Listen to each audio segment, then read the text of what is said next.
Chapter 54. People who were born with keen intuition were very sensitive to the hostility around them, and a keen intuition was one of the important factors to become an expert. Except for Zhang Holong and Han Xinyan, Li Tianlan's group of 6 were all rising talents in martial arts. Therefore, when young Master Zhong's gloomy and vicious eyes swept over them, Li Tianlan and the others looked up almost at the same time and met young Master Zhong's eyes. They were about 10 meters away from each other.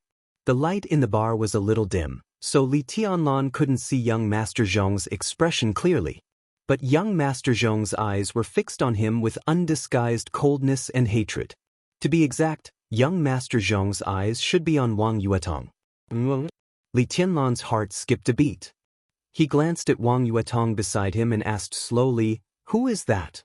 Wang Yuetong apparently also noticed young Master Zhong walking toward her. She frowned slightly and subconsciously held Li Tianlan's hand tightly. She said with disgust, "Just a playboy. His family is full of villains. So annoying." "Ha, little princess, what a coincidence." Young Master Zhong walked over with a smile on his face, but his small eyes were cold and ruthless, as if there were knives hidden in them. "I've long heard that little princess has come to Huading. I've been looking for a chance to entertain you and do my best as a host. Unfortunately, I've never had the chance. I didn't expect to meet you here today. It's fate. Li Tianlan narrowed his eyes and kept his composure. Anyone who wasn't a fool could basically tell how sarcastic his words were. Especially when he said, friendship as a host, young Master Zhong emphasized each word as if he was mocking something. Zhong. Li Tianlan's eyebrows moved. No matter how little he knew about the situation in Zhongzhou State, he still knew that the top leader of Huading was surnamed Zhong. If the young man in front of him really had that kind of relationship, then it was reasonable for him to say, friendship as a host. "You're welcome, young Master Zhong." Wang Yuetong was still holding Li Tianlan's hand. When she looked calm without acting cute or smiling, she looked reserved and proud, so proud that she seemed to look down on everyone. Yuetong was treated well yesterday and almost lost her life. The Wang family of Beihai is a small family and we haven't found out who the other party is. Young Master Zhong, as the host, I wonder if you can provide us with some clues? If the investigation leads to the Zhong family, it won't be good if there is a misunderstanding. You almost lost your life? Young Master Zhong was a little surprised. Then he laughed heartily and said, "Isn't it just a little bit more? That was a pity. Regarding this matter, our family can't provide any clues. If we didn't do it, what can we provide? Stingy, too stingy. If it were us, we wouldn't be any worse. We would definitely satisfy you, Yuetong." His smile was bright, but his eyes involuntarily moved up and down Wang Yuetong's body. It was not a look of passion or amazement, but a kind of extremely cruel and even sadistic insidiousness. Wang Yuetong smiled and said in a soft voice, "That's a little interesting. Young Master Zhong, there are all kinds of people in the Wang family of Beihai, but none of them are afraid of trouble. I really want to see what kind of tricks you have in your hospitality. No matter whether I'm satisfied or not, the Wang family of Beihai will definitely satisfy the Zhong family and your whole family afterward. I'm afraid it won't be our turn." Young Master Zhong stood in the middle of the road and had no intention of giving way. He narrowed his eyes slightly and glanced at Li Tianlan. Suddenly, he smiled and said, "I'm afraid this brother can satisfy Yuetong, right?" He took the initiative to reach out to Li Tianlan and said, "Brother, you look unfamiliar. Or you. Let me introduce myself. I'm Zhong Xiaofeng, a loafer in the Municipal Supervision Department. I'm usually an idler. I'm Li Tianlan." Li Tianlan gave him face and reached out to shake hands with him. His tone was indifferent, neither hostile nor warm. "A freshman of the Sky Academy." Oh. Zhong Xiaofeng uttered a few "oh"s and exclaimed, "If you can enter the Sky Academy, you must be an elite of Zhongzhou State. Amazing. But I'm more envious of your luck with women, brother. You must be very happy to have such a beautiful girlfriend like Yuetong, right? This figure, this temperament, this appearance, tut-tut, it makes me drool. Ha, I don't know if I have a chance to taste it in this life. Unscrupulous. In Huading, Only the Zhong family standing at the commanding heights of Huading dared to speak rudely to the little princess of the Wang family of Beihai. Wang Yuetong's little face was slightly flushed and her eyes were cold. She held Li Tianlan's hand tighter and tighter, but she didn't do anything. If it was in normal times, Wang Yuetong would not hesitate to teach Zhong Xiaofeng a hard lesson just because of his words. Of course, she couldn't kill him. But as long as he was alive, she could do whatever she wanted. Even if the sky collapsed, the Wang family of Beihai would hold it up for her. But now it was different. In Huading, the treatment of the Zhong family was even more different. A few months ago, her second uncle Wang Xiaoyao directly beat a core figure of the Zhong family into a vegetative state because of jealousy. During these months, the Zhong family of Huading seemed to be peaceful, but the towering figure of the Zhong family had always been active in the dark. He had a very high position in the prince group, and the whole prince group was ready to make trouble. In dealing with the Zhong family, the Wang family of Beihai was now under pressure. There were still a lot of things about her second uncle that had not been cleaned up. At this time, in the face of the Zhong family's provocation, she had to bear it no matter what. Her second uncle beat an important figure of the Zhong family into a vegetative state not long ago. Now if she crippled Zhong Xiaofeng, then the Wang family of Beihai and even the whole southeast group would probably incur public anger. At that time, all the major groups would probably think that the Wang family of Beihai wanted to take back Huading by simple and rough means. Once public anger was aroused, no matter how strong the Wang family of Beihai was, it would have to compromise in the face of pressure. Zhong Xiaofeng must have known what the current situation was, so he provoked her unscrupulously. He was completely sure that she didn't dare to do anything to him. Wang Yuetong took a deep breath. Her plump chest rose and fell with her breath. Seeing this scene, Zhong Xiaofeng whistled exaggeratedly and praised sincerely, "What a beautiful scene. Brother, your girl is really good. Name your price. How much can I have a taste? I've been longing for the taste of a little princess for a long time." This time, not only Wang Yuetong, but also Han Xinyan, a woman, showed a look of anger and disgust. The Han family was originally a neutral wealthy family, but Zhong Xiaofeng's provocation was too much. Even she couldn't stand it anymore. Li Beidian and Ning Qianxing stood behind Li Tianlan, one on the left and the other on the right, waiting for him to make a statement with no expression on their faces. "Do you want to have a taste?" Li Tianlan was still holding Zhong Xiaofeng's hand and asked with a gentle smile. "What? You don't want to?" Zhong Xiaofeng's eyes suddenly became sharp and even a little ferocious. Li Tianlan seemed to be in a dilemma. After hesitating for a while, he continued with a smile, "It's Yuetong who doesn't want to, so I'm afraid you can't have a taste." The contempt in Zhong Xiaofeng's eyes flashed away, and then he laughed and said, "So you have no objection? It's good that you have no objection. Even if Yuetong is not willing now, I can solve my doubts from you, brother." It's said that the little princess of the Wang family of Beihai is as pure as ice and as clean as jade. Tut, brother, tell me, how does the little princess behave in bed? Is she coquettish? Is she tight? I'm not interested if she's too loose. By now, Li Tianlan could almost clearly smell the conspiracy behind this provocation. He didn't know what it meant, but the undercurrent of the situation in Zhongzhou State was surging more and more clearly in front of him. Gu Yunxia's speech at the start of term ceremony, Zhuang Huayang's invitation, Wang Yuetong's attack, Zhong Xiaofeng's initiative and even deliberate provocation, and Wang Yuetong's current forbearance. Everything seemed to be independent, but there seemed to be some subtle implications. It seemed that many invisible hands, intentionally or unintentionally, were reaching into Huading. The storm was gathering. Huading had gradually become the center of the vortex. There were already so many clues around him, so how much more shocking would there be in the places that he couldn't see? Li Tianlan didn't know what would happen in the future, but at least he was sure that in the face of Zhong Xiaofeng's provocation, he didn't have to stand up for Wang Yuetong. In the current situation, he didn't need to show off. The Wang family of Beihai would take care of it.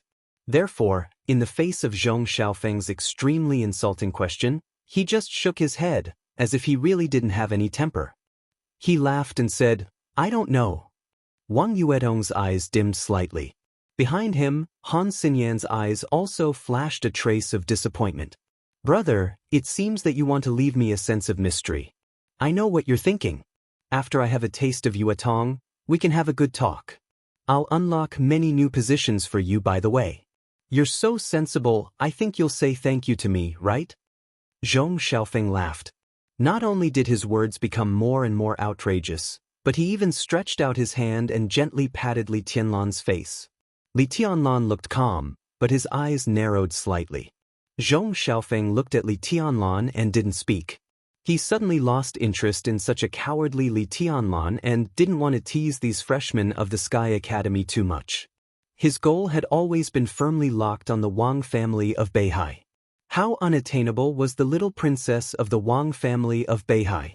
But now, because of a cousin, the entire Wang family of Beihai had to endure in Huading. Before the storm ended, who knew if this kind of tolerance would be temporary or permanent? Zhong Xiaofeng was fearless. No matter now or in the future, with his identity, as long as the prince group didn't lose power, the Wang family of Beihai couldn't do anything to him. Even if he couldn't taste Wang Yuetong tonight, he could enjoy talking in front of the goddess. It was also good. Yuetong, how about a drink with your brother Zhong alone? The wine here is ordinary. If you think it's not drinkable, I have something good here. It's been stored for several days. It's definitely strong and tasty enough. Do you want to try it? Zhong Xiaofeng looked at Wang Yuetong and laughed softly. Get out of the way. Wang Yuetong looked calm. Zhong Xiaofeng, I'll give you another chance. Get out of the way now, or I can guarantee that you'll soon end up like Zhong Yue. Zhong Xiaofeng's cousin was also the young master who was beaten into a vegetative state by Wang Xiaoyao a few months ago. For a few months, Zhong Yue had been in a coma, with only one breath left, and he didn't even have consciousness. Zhong Xiaofeng whistled again, but his body didn't move at all. He laughed wildly and said, Amazing, Yuetong is really domineering. You scared me to death. Who do you want to stand up for you? Just by relying on this pretty boy next to you? Or do you want to call your second uncle here? Go and call your second uncle here. Let him have a try to hurt me.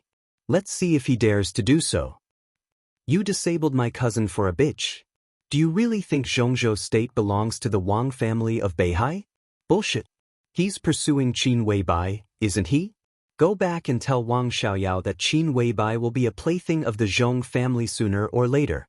When I'm tired of her, I'll let other people in the family have a taste. What did you say? Li Tianlan suddenly interrupted Zhong Xiaofeng's wild laughter and asked calmly. Zhong Xiaofeng glanced at Li Tianlan and said with a grim smile, I said, smack? Li Tianlan suddenly reached out and slapped Zhong Yue hard in the face. Almost all the people in the area near the bar could hear the crisp sound. This slap did not only hit his face, but also hit his bones. Zhong Xiaofeng, who was more than 1.8 meters tall, was sent flying like a paper man by Li Tianlan's slap. He weighed more than 170 kilograms, so his feet were lifted off the ground. But before he could fly far, Li Tianlan reached out again and pulled his hair. When he subconsciously arched his body, Li Tianlan hit his abdomen with his knee. Teeth and blood spurted directly from Zhong Xiaofeng's mouth. His mouth was completely deformed. He whimpered and wanted to raise his head. There was a little confusion in his eyes. But there was no hesitation in Li Tianlan's actions. They were coherent, dense, precise, and ruthless. A series of actions revealed incomparable decisiveness and violence. Zhong Xiaofeng tried hard to raise his body, but he was pressed down. Li Tianlan hit him hard in the back with his elbow. Senior brother, don't. Wang Yuetong's slightly deformed voice sounded. With a series of particularly crisp sounds of bones breaking, Zhong Xiaofeng's entire spine was almost completely smashed by this elbow. Without the support of his body, he suddenly fell to the ground like a puddle of mud and completely passed out. Everything happened so fast that the people at table number 1 did not react until Li Tianlan completely destroyed Zhong Xiaofeng's spine. A dull roar suddenly came from table number 1, and a gigantic, burly figure rushed toward Li Tianlan in an instant. The air in the bar suddenly became hot. But before the fire completely rose, Li Tianlan, who grabbed Zhong Xiaofeng with one hand and his fingers almost dug into Zhong Xiaofeng's flesh, moved forward instead of retreating.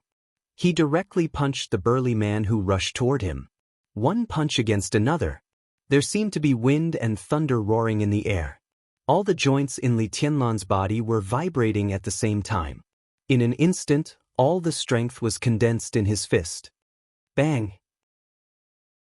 In the dull sound, the whole bar seemed to be shaking. The delicate floor tiles under Li Tianlan's feet were completely smashed in an instant. His feet sank into the ground, while the burly figure rushing toward him flew back at a faster speed. He brushed past table number 1 and knocked over a large number of tables and chairs. Zhong Xiaofeng's 2 bodyguards followed closely and rushed toward Li Tianlan from both sides. Li Tianlan's expression was as still as dead water from beginning to end. Human Emperor did not come out. Inside the bar, he directly picked up Zhong Xiaofeng's body and shook it hard. Crack, crack. In an instant, not only his spine, but also the bones of Zhong Xiaofeng's arms, legs, and even fingers were completely smashed. Under the sharp pain, Zhong Xiaofeng, who was originally in a coma, suddenly woke up, but he could not howl. With his mouth completely deformed, he could only let out a dying whimper. One bodyguard was swept by Zhong Xiaofeng and his strong body was swept away. The other bodyguard was kicked in the abdomen by Li Tianlan before he could get close to Li Tianlan. His whole body flew toward the bar counter. The huge force carried his body and directly smashed the marble bar counter. Gravel rolled, wine cabinets collapsed, and all kinds of expensive or ordinary drinks fell down, filling the air with the aroma of wine. It was a mess. Whether it was Wang Yuetong and the others or the guests at table number 1, everyone was dumbfounded. Li Tianlan did not stop. He carried Zhong Xiaofeng's body and strode to table number 1. At table number 1, at the same time, the body of the petite woman at the head suddenly tightened. Li Tianlan picked up Zhong Xiaofeng's feet, swung his whole body up, and smashed him hard on the marble table. Zhong Xiaofeng's head hit the table hard. Table number 1 was completely broken. Wine and fruit plates flew everywhere. Zhong Xiaofeng, who was almost covered in blood, lay in a pile of stones, twitching instinctively. Li Tianlan's expression remained unchanged. He squatted down beside Zhong Xiaofeng and looked at the slightly twitching Zhong Xiaofeng, whose eyes were dim and frightened. He said lightly, "Now you don't need to say anything. I forgot to tell you that the Qin Weibai you mentioned is my woman. Who do you think you are? Who do you think Wang Xiaoyao is? Do you think you are qualified to hit on my woman? You asked for everything that happened today. You deserve it." He slowly stood up and slowly crushed Zhong Xiaofeng's toes one by one, and then the soles of his feet. In the clear sound of bones breaking, he straightened up and looked at the petite woman who was still sitting in the same place with some wine spilled on her. At this moment, Li Tianlan's heart was unprecedentedly calm, but his behavior was also unprecedentedly domineering and fierce. Chapter 55. How do you want to play? I'll play with you to the end today. Combined with Zhong Xiaofeng, the first young master of Huading, who was lying on the ground and no one knew whether he was dead or alive, these words suddenly made him look extremely domineering and tough. Li Tianlan, who didn't know and didn't want to know how crazy his behavior was, sneered, but his eyes were completely emotionless and calm. Extreme calmness often meant extreme madness. This man was a complete lunatic. Guyulan, who was soaked in wine, subconsciously curled up, but she stared back at Li Tianlan without flinching. There was no anger or killing intent in her eyes. At least, Li Tianlan only saw a kind of inscrutable seriousness in her eyes, simple and pure. "You know me?" Gu Yulan asked softly. Her voice was crisp, delicate, and even a little coquettish. It was the kind of voice that could be heard even if she was jumping and cursing. It was extremely harmless. "Do you think I'm blind?" Li Tianlan asked in a cold tone, glancing at the other young people at table number 1 who had different expressions. In the Sky Academy, Guyulan wore a delicate and small mask on her face. Indeed, very few people saw her real face. However, Su Yunzong, the core disciple of Kunlun City who had just been punched away by him, completed the maneuver with her. His powerful body and ferocious appearance were absolutely impressive. In addition to Su Yunzong, there was a man and a woman sitting at table number 1. Not only did Li Tianlan know them, but he also had a deep hatred for them. They were the 2 giants of the former Flames of War in the Sky Academy. Ludong, Tan Shilai. These people could be said to be the key training targets of the young generation of Kunlun City. Now they were surrounded by Gu Yulan, and her body features were so obvious that it was really not difficult to confirm her identity. Tell me, what do you want to play? Hira. Li Tianlan pulled his collar and simply took off his camouflage clothes. He stood in front of Gu Yulan wearing only a combat vest, showing an unforgiving attitude. He had always thought that he was not a person who cared about the overall situation. The glory of the Li family for hundreds of years and the future and grievances of countless veterans in the border camp were all his responsibility. From this point of view, perhaps they were also his overall situation. But Li Tianlan didn't think that for the sake of the so-called big picture, he had to be a coward no matter what he encountered. Not to mention whether it was worth it or not, he couldn't do it based on his character alone. Zhong Xiaofeng insulted Wang Yuetong, but Li Tianlan didn't bother to show up. To put it bluntly, they were not that close. Besides, the Wang family of Beihai was so powerful in Zhongzhou state that he didn't need to show off. But Qin Weibai was his woman. Li Tianlan couldn't swallow the insult for the sake of the big picture when his woman was humiliated. A man who didn't even dare to do anything when his woman was humiliated didn't deserve to talk about the so-called big picture. The appearance of Zhong Xiaofeng, Gu Yulan, and the others, as well as their high-profile provocation, was too much of a coincidence to the extent of being deliberate. Li Tianlan did not intend to meddle in other people's business, but Zhong Xiaofeng dug his own grave by talking about Qin Weibai. Conspiracy? Big picture? General trend? F***ck them all. I'm going to kill you here. Who can stop me? At this moment, Li Tianlan might be a little impulsive and even a little crazy. But at this moment he was also unprecedentedly proud. It was as if he was born with an unyielding character, so tough that it made everyone's scalp numb. You want to play with me? Gu Yulan still looked at Li Tianlan seriously. Her beautiful lips curled up slightly and she said lightly, "Do you deserve it?"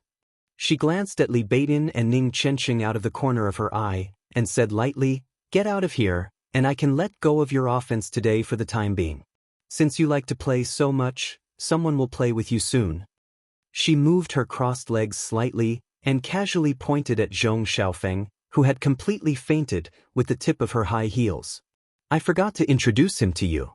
This is young Master Zhong Xiaofeng, the Deputy Chief of the Huading Supervision Office, the youngest son of Secretary Zhong, and one of the future political successors of the Zhong family.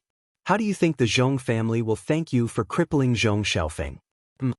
Behind Li Tianlan, everyone's face became extremely gloomy. Nowadays, undercurrents were surging in Huading, and the 6 groups were ready to make trouble. But anyway, because they occupied the commanding heights of Huading, it was not too much to call the Zhong family the first wealthy family in Huading. And the immortal anchor of the Zhong family was still young and vigorous among the people at the same level as him. He occupied the position of the top leader in Huading, and there was even hope for him to go one step further. This powerful figure in Zhongzhou state was extremely top-notch in both personal integrity and personal ability. The vanguard sent by the Prince Group to occupy Huading could not be mediocre. Judging from the current situation, the most important task for the Zhong family in the next few years was to stabilize the situation in Huading. As long as he could do this well, the big shots of the Prince Group would probably support him to go one step further. This was the overall situation of the Zhong family. So a few months ago, even though Wang Xiaoyao disabled his nephew, he only acted secretly in the Prince Group and did not do anything too out of line. The Prince Group was ready to make trouble now, but it was to get more compensation in the game with the Wang family of Beihai. It had little to do with the Zhong family itself. But no matter how much the Zhong family put the overall situation first, the powerful figure was not a bodhisattva without a temper. He endured it when his nephew was disabled, but a few months later, his son was disabled again. Who could endure it? Even if the Zhong family could endure it, In this situation, he had to do something to maintain his authority and vent the anger that had been suppressed for months. And all the anger and resentment of this big shot would pour out on Li Tianlan without reservation. How could Li Tianlan, who was originally in Huading, bear the anger of a leader of Zhongzhou state and the top leader of Huading? Li Tianlan was still expressionless, but the human emperor had slipped from his sleeve and was tightly held in his hand. "You talk a lot of nonsense," Li Tianlan said coldly. Gu Youlan's pupils shrank slightly. Her voice was still delicate as if she was acting coquettishly, but the words she said were not polite. "Get out of here before I change my mind. If I really want to play with you, I'm afraid you can't leave today. Isn't it good to live a few more hours?" "How arrogant you are." Standing behind Li Tianlan, Li Beidian could not help but sneer. Those who don't know might think that Kunlun City is invincible in the world. "Today, I just want to play with you, little girl of Kunlun City. So, do you dare to play?" Even if Kunlun City is not invincible in the world, it doesn't take much effort to deal with Mount Shu. Li Taishu, don't pretend to be the great void sword master in front of us. Even pretentious Cheng has behaved. Don't you know what you should do? Tan Shilai sneered in a sarcastic tone. Li Tianlan really did not want to argue with these people. But Li Beidian had just started to get angry. He took a deep breath and did not speak. "Tianlan?" Ning Qianqing, who had been silent all the time, suddenly called out in a low voice. Li Tianlan glanced at Ning Qianqing. Seeing that Ning Qianqing's eyes were obviously inquiring, he nodded slightly. There seemed to be no fluctuation in his eyes, but there was a trace of uncontrollable unwillingness and fighting desire in the depths of his eyes. Ning Qianqing took a deep look at him and nodded slightly. The so-called tacit understanding and communication had been completed inadvertently. He had never thought that Qin Weibai, who was a legend in Huading and even in the entire Zhongzhou state, would be Li Tianlan's woman. And he had never thought that Li Tianlan would hit Zhong Xiaofeng so hard. Even if Zhong Xiaofeng managed to survive such an injury, all his bones would be completely shattered and he would become a completely useless person in the future. And the most fundamental reason for all this was that Zhong Xiaofeng had insulted Qin Weibai. But would everything really be so simple? Maybe it was from the beginning. Because of Qin Weibai, Li Tianlan completely disabled Zhong Xiaofeng. But under normal circumstances, everything should have stopped there. Then, they would start to wait for the Zhong family's revenge. But Li Tianlan took the initiative to provoke Gu Yulan and refused to let her go. This was not something that could be explained by impulse or recklessness. Obviously, Li Tianlan was going to do something. Looking at Li Tianlan's response, Ning Qianqing was even more sure of this. Now, he obviously did not want Gu Yulan to stay out of this storm. Instead, he wanted to drag her completely into it. What on earth was Li Tianlan planning when he had just entered Huading? Would such a move be risky when he did not have a thorough understanding of the situation? Ning Qianqing thought quickly in his mind, but the current time did not allow him to come up with a safe answer. Seeing Li Tianlan nod, Ning Qianqing pursed his lips and took a step forward, saying, "Mount Shu may not be as good as Kunlun City, but they can still set up a few sword formations. But what does your Azura path have to offer? Even a trash like you has been focused on training. Azura path really has no one in this generation. Tan Shilai, look at how you are licking Kunlun City's boots. Is this the atmosphere in Azura path, which has a long history, now?" Tan Shilai's face was full of murderous intent, but he was not angry at all. He just said disdainfully, "Ning Qianqing, you are a loser. How dare you comment on me?" Ning Qianqing nodded quietly and said without batting an eyelid, "I have indeed lost to you before, but do you want to win again? Like I said, as long as you want, I will accompany you at any time.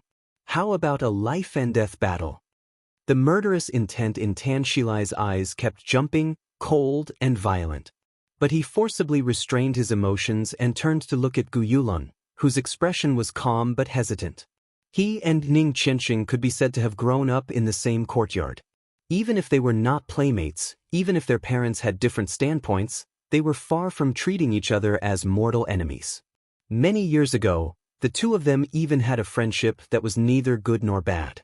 However, due to some strange circumstances, these two young people, who were once playmates, had become completely irreconcilable enemies. Tan Shilai was looking at Gu Yulan. Ning Qianxing was also looking at Li Tianlan. Li Tianlan's expression was calm and his eyes were deep. Obviously, he had made up his mind.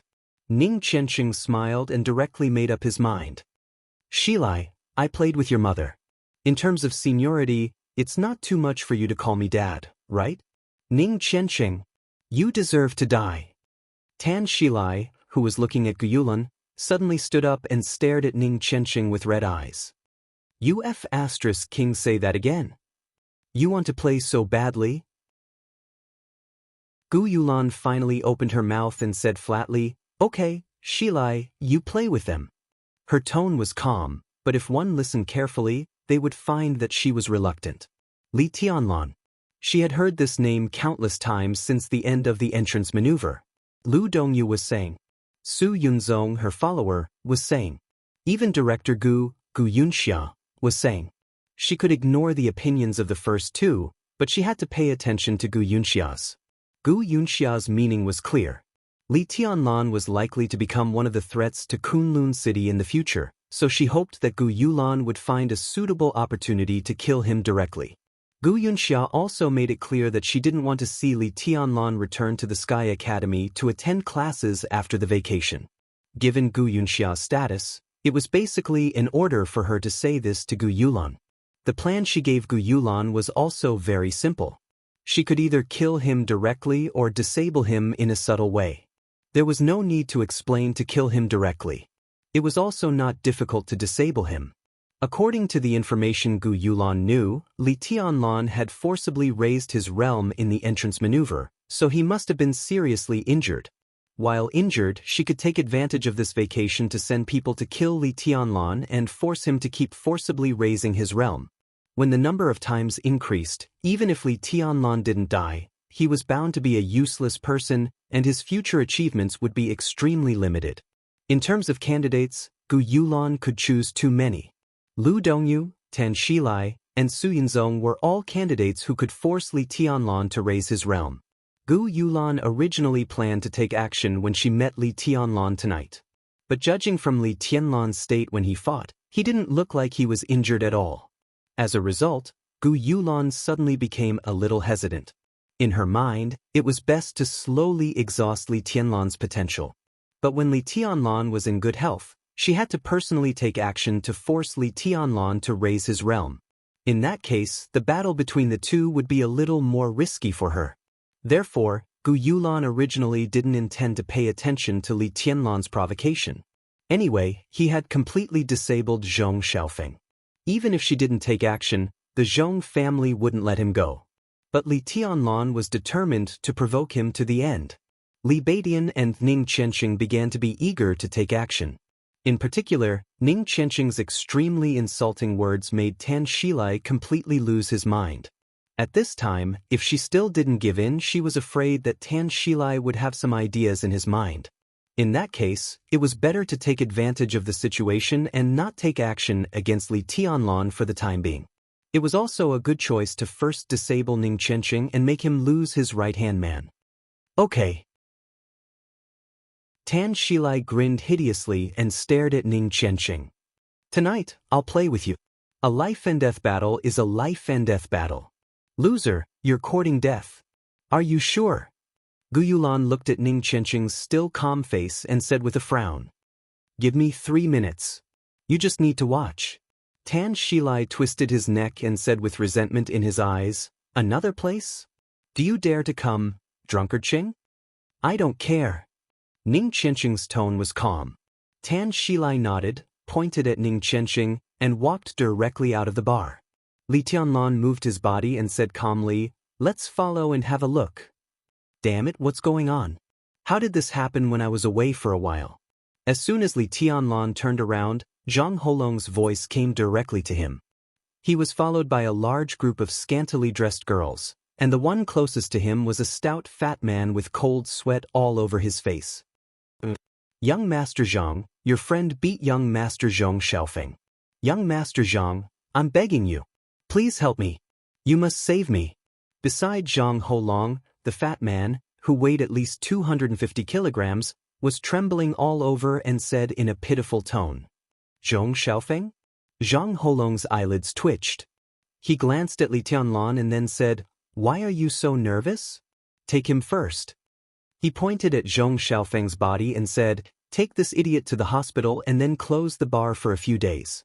Wait for my news about the follow-up, okay?" The fat boss surnamed Wu nodded with a sad face, his face pale and terrified. "Find someone to call the police and hide yourself first." "It's okay." Zhang Holong patted the fat boss on the shoulder, left the group of girls around him, and directly chased after Li Tianlan. Vaguely, Li Baitian's voice sounded in front of them with a hint of amazement. "Damn it, I really couldn't tell before. Qianxing is so good at drawing hatred." Tan Shilai's face turned green as soon as he said, "Played with your mother." "Ha? Tan Shilai? Ning Qianxing?" The muscles at the corners of Zhang Holong's mouth twitched violently. Among the people present, except for Ning Qianxing and Tan Shilai, only Zhang Holong knew that Ning Qianxing was not drawing hatred by saying that he had played with Tan Shilai's mother. It was true. Chapter 56. Everyone could clearly feel Tan Shilai's rage that was close to losing his mind. In the hearts of Lu Dongyu and others who were familiar with him, Tan Shilai always seemed to be gloomy and vicious. Of course, he was angry, but it was never as obvious as it was today. At this moment, Tan Shilai's eyes were red and his breathing was messy and rapid. The cold, killing intent was constantly brewing in him, making him look like a beast choosing its prey. He strode out of the bar. The waitress in front of the door, who was wearing a low-cut cheongsam, saw his strange look and took a step forward subconsciously. Before she could ask, Tan Shilai had slapped her and knocked her out on the ground. He panted and kept muttering to himself. He walked to his car and started it. He glanced at Ning Qianxing, who was following him, and left directly. Ning Qianxing followed him without hesitation, his face expressionless. After walking out of the bar, Ning Qianxing drove Wang Yuetong's red sports car. This time, Wang Yuetong did not ask for anything and let Li Tianlan get in Ning Qianxing's car. She drove behind with the others. Gu Yulan and others drove with Tan Shilai. The two teams divided into two teams, left the bar and ran wildly in the city. From beginning to end, neither Li Tianlan nor Gu Yulan cared about Zhong Xiaofeng's injury. It seemed that the dying young master of the Zhong family had completely passed. But in fact, it was just the beginning. In the sports car, Ning Qianxing drove behind Tan Shilai's Lexus and could not help but glance at Li Tianlan again. Li Tianlan looked at the lights outside the window with a calm expression. Just when Ning Qianxing could not help but ask, he suddenly said softly, "Are you sure?" Ning Qianxing took the cigarette that Li Tianlan handed to him and lit it. He took a deep breath and said slowly, 100%. Li Tianlan raised his eyebrows and glanced at Ning Qianxing. "What I said is true," Ning Qianxing said softly in a somewhat complicated tone. Li Tianlan took a deep breath and said with a smile, "I believe you. I said I played with his mother, and it's true." Cough, cough, cough, cough, cough, cough. Li Tianlan had just inhaled a puff of smoke when he heard this and suddenly coughed violently. The thick smoke swirled in his throat, making his voice hoarse. "What did you say?" Ning Qianxing's eyes were in a trance, with sadness, pleasure, and a trace of inexplicable helplessness. He glanced at the dumbfounded Li Tianlan and said with a smile, "To be exact, Tan Shilai's mother was my first woman. Tianlan, you should know who I am, right?" Li Tianlan couldn't come back to his senses at all. He just nodded subconsciously. His roommate in front of him was more than just an officer of the Border Praetorian Corps. In terms of family background, he was a Real Tiger from a family of generals. General Ning Ziyuan, the commander of the Eastern Theater of Operations, one of the 5 theater of operations in Zhongzhou State, was Ning Qianxing's father. However, for some unknown reason, Ning Qianxing had completely broken off relations with his family a few years ago and joined the Border Praetorian Corps. In these few years, he had not returned home even once. Therefore, when people looked at the younger generation of the 6 groups, they would subconsciously regard Ning Qianxing as a member of the Dongqing clan and the giant group instead of the Ning family and the southeast group. Could it be that Ning Qianxing had broken off relations with his family because of Tan Shilai's mother? Li Tianlan felt a headache coming on. Tan Shilai's father was Tan Qinghua, the deputy commander of the Eastern Theater of Operations and a capable general of the Prince Group. It could be said that he was Ning Ziyuan's main opponent and deputy in the Eastern Theater of Operations. Such a big shot in the military had been cuckolded by Ning Qianxing. What the hell was going on? Back then, Tan Shilai's mother was a famous beauty in our yard and even in the entire Jinling city. Although she was no longer young, she took good care of herself and looked like she was in her late 20s. I was still in high school when I fell in love with her. I have long forgotten how it started.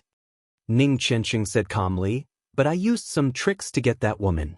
Tianlan, if you say that I'm despicable, I don't think there's anything to deny. I was indeed despicable. I was still young at that time and my thoughts were a little extreme. I always thought that she deserved it. Of course, even now, I don't think she's innocent. But now that I mention it, I really can't find the hatred I had in the past.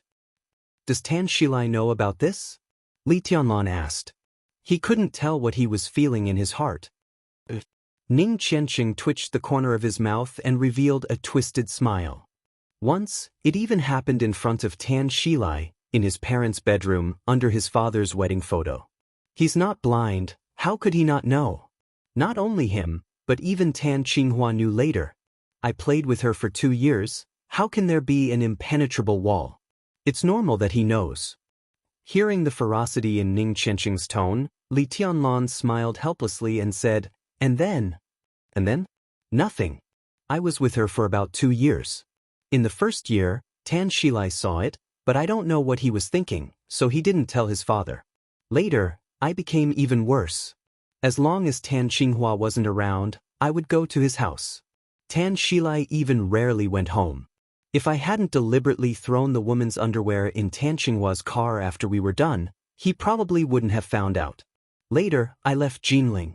In less than a year, Tan Shilai's parents got divorced. It was said that the woman went to Canada and left me her contact information, but I threw it away. Ning Qianxing took a big drag on his cigarette and laughed wildly. But Tianlan, believe it or not, I'm not bragging. If I still have that woman's contact information, I only need to make a phone call and that woman will immediately rush over from Canada and let me do whatever I want. Do you believe it? Li Tianlan didn't say whether he believed it or not. He just stared at Ning Qianxing, whose eyes were bitter, and asked, Why did you do that? I used to have a sister. Ning Qianxing was silent for a long time before he said in a low voice. Used to? Now she's dead. She was gang-raped and lost a lot of blood. Tan Shilai?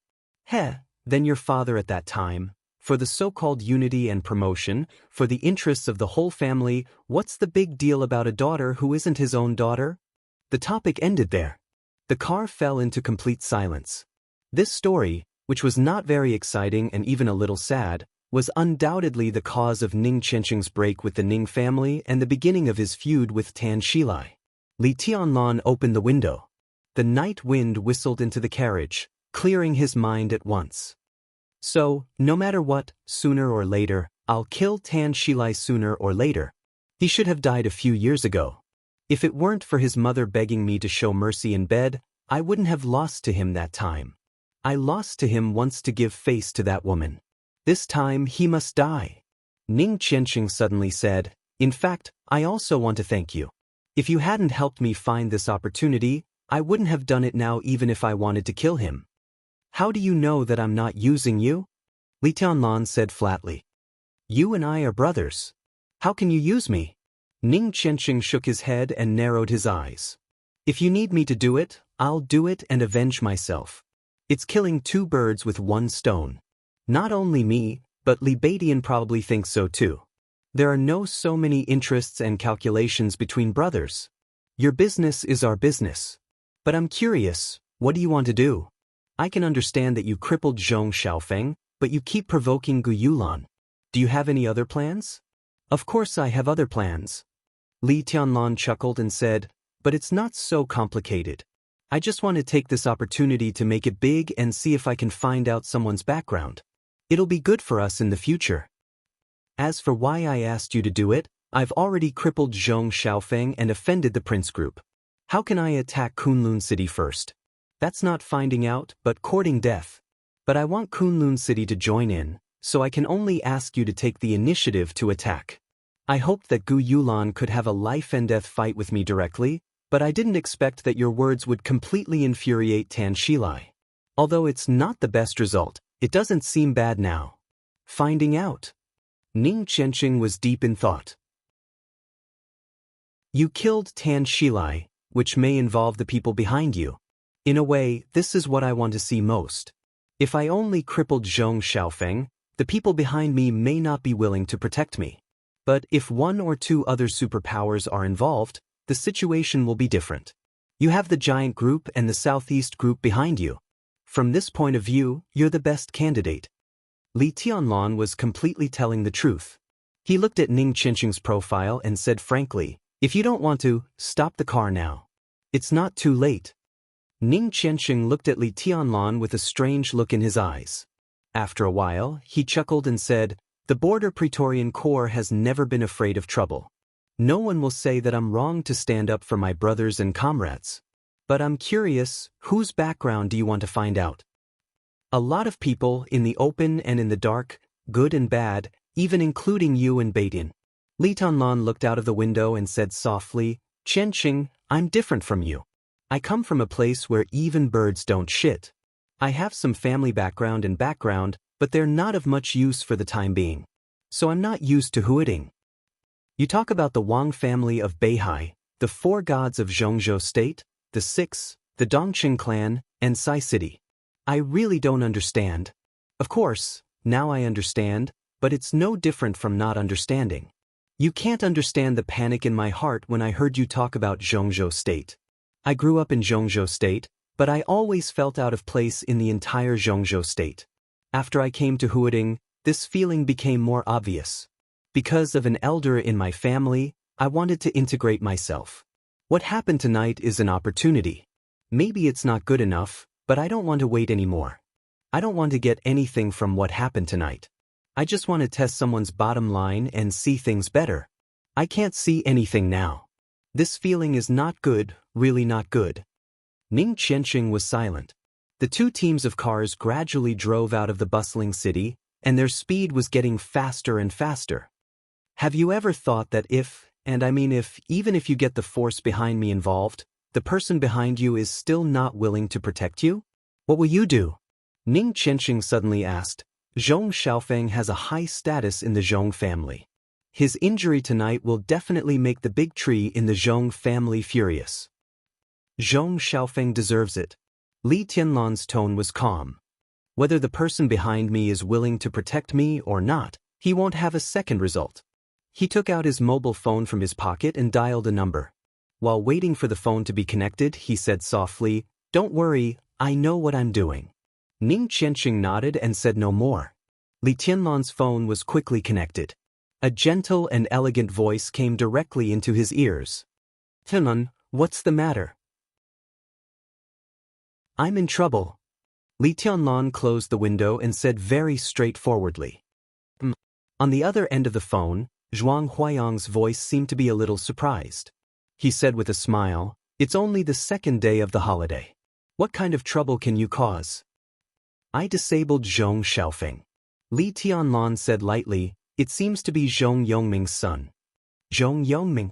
One of the members of the Zhongzhou State Decision-Making Committee, the #1 leader of Huading, and the towering tree of the entire Zhong family. Zhuang Huayang's breath suddenly stopped. He was silent for a full half a minute before he uttered a word. "Zhong Xiaofeng." Li Tianlan said again. Zhuang Huayang took a deep breath and then said with a wry smile, "How is his injury?" "His bones are all broken. He can live, but it's impossible for him to do anything else." Li Tianlan told the truth. "You're really good at causing trouble." Zhuang Huayang gasped. It was meaningless to ask why at this point. Zhuang Huayang was decisive and said directly, "What are you going to do?" "I'm worth it," Li Tianlan said calmly. The current situation is, what should we do? Zhuang Huayang was silent for a while. Li Dunlan sat in the car, looking out the window at the rapidly retreating lights and the night sky, waiting expressionlessly. He was not crazy enough to disable Zhong Xiaofeng just to test Zhuang Huayang and the academics. Even if Zhuang Huayang didn't talk to him, even if he didn't join the academics, even if he was still an ordinary freshman with no backing, even if he didn't sleep with Qin Weibai last night, he deserved to end up like this just because of Zhong Xiaofeng's words. She was the most beautiful scenery in his heart, a scenery that no one could insult. He didn't have the so-called big picture. His big picture was to protect all the people or things that he thought were worth cherishing. The glory of the Li family was important, but was his own woman not important? Weighing the two? How should he weigh it? Why should he compromise? Tonight, not to mention Zhong Xiaofeng, even if Zhong Xiaofeng's father dared to say such words, Li Tianlan would also dare to take action. At all costs. Now that things had come to this point, Li Tianlan naturally wanted to test the academic support for him. Whether the academics would protect him or not, Li Tianlan would not regret what happened tonight. If there was no support, facing the possible consequences, Li Tianlan could only take an unconventional approach. Worth it? Zhuang Huayang asked after a long silence. Worth it? Li Tianlan compared himself to an object. His tone was calm, without any fluctuation. I'm willing to support you, Zhuang Huayang said slowly, and it's not just an intention. I will also take practical actions and attitudes. But I can only represent myself. I'm not sure about the Academy's attitude. He paused and continued, I'll call the chief right away. The current situation in Huading was extremely sensitive, and the Zhong family was the focus of attention. In recent months, two core figures of the young generation of the Zhong family had been disabled. In the current situation, it was really hard to predict how the Zhong family would react. If the Zhong family insisted on the Sky Academy handing over Li Tianlan with a tough attitude, there was really not much he could do without the support of the academics. Zhuang Huayang looked serious and pondered. Facing the pressure of the Zhong family and the Prince Group, how would the academics choose? Every possibility was possible. Perhaps the academics would be inclined to hand over Li Tianlan and settle the conflict with the Zhong family. Li Tianlan had unlimited potential. The wind and thunder veins meant a bright future, and the academics would know that. But the problem was that no matter how terrifying the wind and thunder veins were, it took time to grow. Li Tianlan's realm was too low. Could the 10-year plan within the group be completed by Li Tianlan? Was it worth it to have a fierce conflict with the Zhong family for Li Tianlan? But if the chief decided to support Li Tianlan, Zhuang Huayang would not be surprised. 10 years was neither a long time nor a short time. Anything could happen. At least before today, the group had high hopes for Li Tianlan, who had just joined. And a few months ago, Wang Xiaoyao also disabled Zhong Yue of the Zhong family. At present, the Wang family of Beihai was also facing a certain degree of pressure. If the academics wanted to protect Li Tianlan, they should be able to reach an agreement with the Wang family of Beihai to some extent, and it would be convenient to operate. More importantly, although Li Tianlan's grandfather, Li Honghe, had been trapped at the border for many years, if they could take this opportunity to get the gratitude of an invincible realm expert like Li Honghe, the academics would never refuse. What would the chief choose? Zhuang Huayang frowned and pondered. Where you now? Go back to the Sky Academy immediately. I'll negotiate with the Zhong family. Zhuang Huayang sighed and asked in a low voice. On the way. Li Tianlan narrowed his eyes with a smile and said slowly, Qianxing and Tan Shilai have some grievances to settle. A life and death battle. Ning Qianxing, the Dongqing clan. Zhuang Huayang thought of the phone call he received from Zhongyuan province on the first day of school and the strange instructions. His eyes instantly lit up. If this trouble was handled well, not only would it not be a problem for the academic faction, it would even become an opportunity for the academic faction. Open your credit statistics form. I'll go there now. Zhuang Huayang took a deep breath and said in a low voice. Li Dan said, and hesitated. What about the chief? I'll persuade him, try my best. Zhuang Huayang's voice was close to a promise. Li Tianlan was slightly touched. No matter how many inside stories there were about him joining the academics, at least when it came to Zhuang Huayang, the old headmaster was really good to him. He took out a cigarette and lit it, then said with a smile, "Headmaster, I'll give you a bargaining chip to make it easier for you to persuade him." Zhuang Huayang, who had gradually figured out some things, was in a good mood. He said with a smile, "I know you have a trump card. Tell me." "My realm is low, but it wasn't like this before." Li Tianlan looked out of the window and said softly, "I once entered the thunder-shocking realm. Although it was only less than half an hour, my realm was real." He paused and continued, "I was 17 years old that year, in the desert of Beijiang." Zhuang Huayang subconsciously held his breath, but his heart was beating wildly. A 17-year-old thunder-shocking realm. Li Tianlan slowly opened the watch on his wrist and said, "You know what I mean, right?" "Of course." Zhuang Huayang said without hesitation, "It's not hard to guess. Wait for my news. I'll come to you right away." Li Tianlan silently put away his phone, but his eyes gradually focused. The surrounding lights gradually became sparse. In front of the car, Tan Shilai's Lexus finally stopped. Chapter 57. Li Tianlan observed the surrounding environment immediately. Both of them were driving very fast. About half an hour had passed while chatting with Ning Qianxia. When the car stopped, Li Tianlan realized that they had arrived at the mountain. There were no high mountains in Huading. It was more like a big slope than a mountain. It was dozens of meters above sea level at most. Even standing on the top of the mountain, there was no heroic spirit of climbing high and looking into the distance. The only good thing about this place was that it was quiet. No matter how they fought, no one would disturb them. It was the 15th of the month and there was a full moon in the sky. Far away from the lights, the barren mountain was shrouded in the moonlight and looked bright. "Where are we?" Li Tianlan's eyes had adapted to the light on the top of the mountain and he glanced around. The lights were sparse and misty in the distance. There were mountains and forests everywhere, and there were no landmarks. Li Tianlan could only be sure that he was in the northwest of Huading, but he had no idea where he was exactly. "This is Mount Tong." Ning Qianxia came to Li Tianlan and whispered after getting off the car. "What's so special about it?"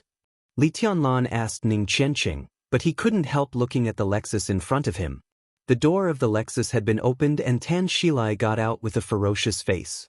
The killing intent was brewing all over his body. Obviously, Mount Tong was the place he chose for the life and death duel. This place was at least dozens of kilometers away from the bar. For this duel, they had gone around in a big circle. If it wasn't for the special significance of this place, it would have been much better to settle the duel nearby than here. "Look over there." Ning Qianxia smiled and pointed in a direction. Li Tianlan followed his hand and looked over. In his sight, it was a forest bathed in the bright moonlight, but he could vaguely see some lights. "That's the base of Huading's Special Operations Bureau."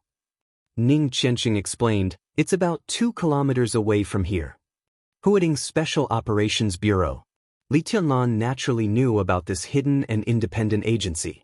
In Zhongzhou State, the Special Operations Bureau was nominally under the jurisdiction of the Ministry of State Security and the Ministry of National Defense, but in fact, it was only responsible to Kunlun City, the power center of the special warfare system of Zhongzhou State.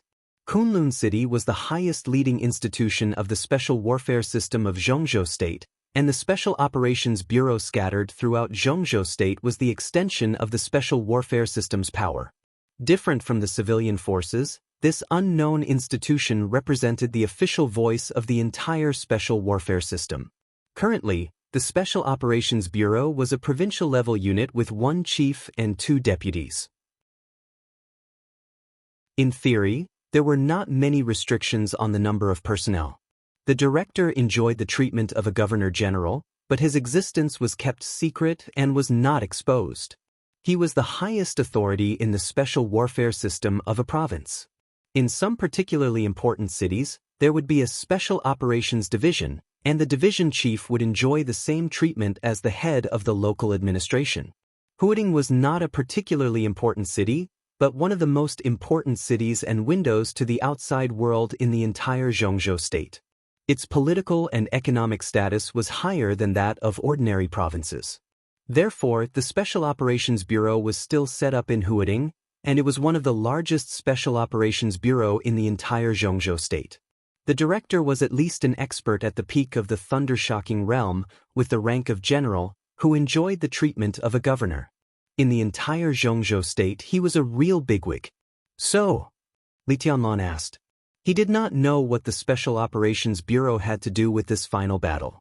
I'm not from the Eastern Theater of Operations, so I don't know the details.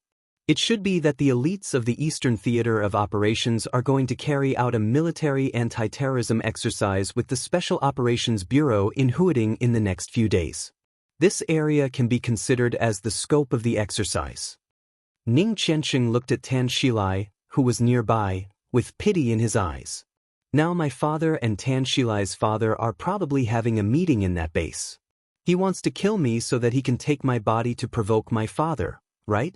At the same time, he can let them vent their anger. What about you? Li Tianlan looked at Ning Qianxing. What will happen if you kill Tan Shilai? Will you take his body there too? Of course I will. What else can I do but run? Ning Qianxing scolded him with a smile. Do you think I'm stupid enough to walk into a trap? He is more like a politician than a soldier. These 2 years are a critical period for him. This time, whether I live or die, he won't care about me. So, Tianlan, you probably can't count on me to drag the Ning family into this. Maybe if I kill Tan Shilai, we will be hunted down by the Tan family all over the world. Isn't that exciting? When talking about his father, Ning Qianxing's tone was calm. It was not resentment or relief, but a real and thorough calmness, an emotion that was even more chilling than resentment. Li Tianlan didn't tease him. He just looked into his eyes and said seriously, "You treat me as a brother, so I'll tell you the truth. Even if the worst happens tonight, you'll be fine. At worst, I'll leave the Sky Academy. But you have to be careful. Tan Shilai is 1 realm higher than you. If you are killed, it will be too late for me to do anything." Ning Qianxing took a deep look at Li Tianlan and said something similar to what Tan Shilai said in the bar, "Give me 3 minutes." At the same time, Tan Shilai's suppressed and extremely ferocious voice sounded. "Have you said enough last words? Drunbility Cheng, I don't have time to waste with you here." Wang Yuetong and Gu Yulan, who were a little behind, had already driven up the mountain. The 2 teams stood on opposite sides of each other, less than 100 meters away from each other, ready to fight. Ning Qianxing turned around calmly. He thought of his sister who had been closest to him since he was a child. He thought of her innocence, her despair and helplessness when she died, and Tan Shilai's ugliness and viciousness when pretending to be innocent. He thought of the woman's desire and shame when she was under him. He thought of his father, Ning Ziyuan's majesty and indifference at that time. The night wind whistled in the mountain. The bright moonlight shone on the valley. With Ning Qianxing as the center, a chill suddenly rose on Mount Tong. He gently clenched his fists. The sound of ice freezing spread through the whole space. The grass under everyone's feet was suddenly covered with a layer of white frost. Ning Qianxing's eyes were completely focused. He said calmly, "Make your move." F*CKU. Tan Shilai grinned hideously. As soon as the first word came out of his mouth, his figure had already rushed forward. The raging fire spread along with his figure. The white frost under his feet completely melted. As he passed, the whole patch of grass was burning. The sound of ice freezing in the air became more and more obvious. The sword intent was dense. An ice wall suddenly rose around Ning Qianxing, blocking Tan Shilai's way. In the roaring fire, Tan Shilai did not slow down at all. A long saber condensed from flames appeared in his hand. Obviously, he had not reached the stage of condensing fire into a weapon. The shape of the long saber in his hand was a little loose. However, Tan Shilai, who was sprinting with all his strength, did not care about it. He held the saber with both hands, leaped into the air, and fiercely chopped down. The blade of the long flame saber suddenly soared. The blade expanded from 1 meter to 3 meters, and then to 5 meters. The more it expanded, the looser the shape of the blade became. The flame at the front was drifting and almost disappeared. However, the blazing temperature kept rising. The loosely shaped blade chopped down at a high speed. Not only the ice wall in front of him, but also Ning Qianqing was shrouded by the blade. The flame was shapeless, but when the blade chopped down on the ice wall, the entire ice wall turned into countless pieces in an instant and flew in all directions. Ning Qianqing hurriedly retreated. A second ice wall rose in front of him, but the broken ice turned into countless ice swords in the blazing temperature. The ice swords formed a formation. The sword intent was dense, undulating, and continuous. Li Tianlan stared at every detail of the fight between the two and focused all his attention. Tan Shilai comes from the Azura path, and it can be said that he has received all the teachings. In recent years, the Azura path has been playing the most loyal lackey of Kunlun City, but it is also a martial arts force that has produced experts of the invincible realm. Their unique skills are extremely powerful, and they take the extreme path of giving up all defense and focusing only on offense. This move is called Selfless Killing Saber. It completely forgets itself and pursues the ultimate lethality. The unique skills of the Azura path are basically like this. They are a group of lunatics who don't take their lives seriously. Tan Shilai can be regarded as a person who has received the teachings of the Azura path. Wang Yuetong appeared beside Li Tianlan and explained softly. What about Qianqing? Li Tianlan asked with a slight frown. He only had a superficial understanding of the major martial arts forces in Zhongzhou State and was far less familiar with them than Wang Yuetong. Azura path was named after Azura, which showed how bloodthirsty and ferocious its fighting style was. In Li Tianlan's opinion, the best way to deal with such an opponent was to fight the opponent's attack head-on. If he took one step back, he might fall back step by step until he had no chance to fight back in the end. Qianqing should be accumulating strength. Wang Yuetong felt more and more ice sword intent condensing in the field. She said with uncertainty, I don't know what he wants to do next. The second ice wall in the field was smashed by the saber again. Ice pieces flew all over the sky. Ning Qianqing looked calm and the third ice wall appeared again. Tan Shilai waved his saber and attacked wildly. His eyes were blood red. At this moment, he was like a complete madman who kept chasing and attacking. His body was full of flaws, but he didn't care about them. He only wanted to attack, destroy, and kill. A large number of ice swords surrounded Ning Qianqing. More and more, the terrifying sword intent became more and more obvious. But he kept retreating and did not fight back. Was he unable to fight back? Or was he waiting for an opportunity? Li Tianlan took a deep breath and stared at the battlefield calmly. He was ready to fight with all his strength at any time.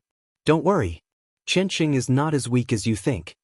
Wang Yuetong said, the quintessential unique technique of Jade Pool is the three-sword rain, which is also their most basic unique technique. Ning Qianqing is Dongqing Wudi's henchman. He has probably joined Jade Pool in recent years. Whether in terms of foundation or the power of unique techniques, Jade Pool is not inferior to Azura path.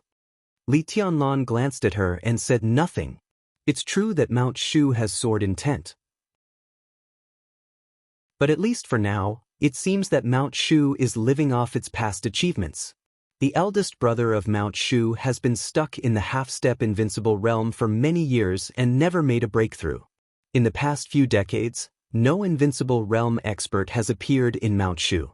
But in recent decades, Jade Pool has produced 2 invincible realm experts. Jade Pool's sword is also showing signs of surpassing Mount Shu's. If Qianqing has joined Jade Pool, it's not that he can't break through the current situation. He's deliberately accumulating strength and sword. Wang Yuetong pointed at Ning Qianqing and said, Senior brother, look. There are more and more swords around him. It seems that he intends to wait until he has accumulated enough sword intent and explode all at once to kill with one strike. Chapter 58. 2 chapters are published in a row, so there's one more ahead. Don't miss it, the 3rd chapter is at 7 p.m.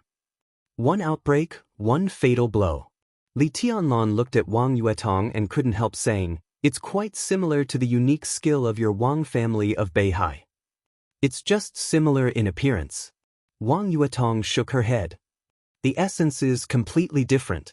It's like a fight between ordinary martial artists who haven't entered the four realms of martial arts. The same punch and kick can be exerted in different ways. The fifth ice wall was broken. Li Tianlan was about to speak when his pupils suddenly contracted. Ning Qianxing, who had been holding back, suddenly took a step forward. Countered it. A large number of ice swords whizzing around him straightened in an instant. All the ice swords lined up neatly and rushed toward Tan Shilai like a torrent. It was one of the 3 sword rains of Jade Pool. Floating sword rain. This was almost the most orderly sword rain that Li Tianlan had ever seen. It was so dense that it looked like a disciplined army or a delicate and magnificent sword formation. The wind in the night had completely disappeared. Everyone could only hear the fierce whistling of countless sword rain piercing through the air. It was bone-chilling and full of killing intent. The first ice swords that rushed to Tan Shilai exploded almost at the same time. The sword rain behind them was endless, hitting the flames on Tan Shilai's body one after another. Tan Shilai was still moving forward. The flames on his body were extinguished, and the long flame saber in his hand was blurred. But he was still moving forward without stopping. Li Tianlan sighed softly. Tan Shilai's character aside, at least his dedication to martial arts and fighting was impressive enough. Despicable.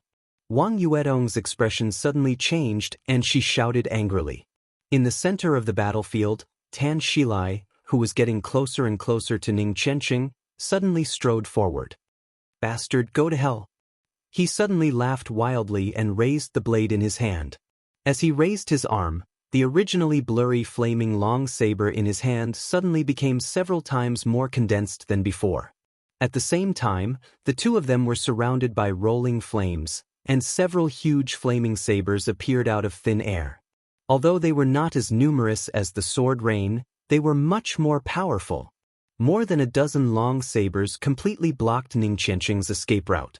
The air was twisted by the burning flames. More than a dozen long sabers fell at the same time and hacked at Ning Qianxing, a supreme skill of the Azura Dao. Light and dust.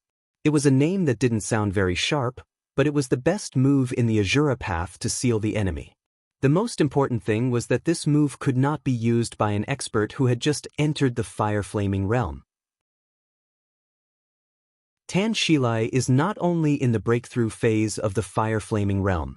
He has broken through, so he should be in the stabilization phase now. Only in this way can he barely use the move light with dust. Wang Yuetong said in a hurry. Li Tianlan subconsciously took a step forward. But as soon as he took a step, a line of fire suddenly appeared in front of him. The line of fire quickly rose and turned into a curtain of fire. Gu Yulan stared at him from a distance, but her voice rang clearly in his ear. Do you want to die? Wang Yuetong pulled Li Tianlan's hand and said softly, Don't worry, Qianxing may not lose. Li Tianlan gritted his teeth slightly, ready to go all out at any time. In his line of sight, Ning Qianxing suddenly let out a furious roar as he faced the flaming long sabers coming at him from all directions. The rain of swords whistled and surged, shooting in all directions.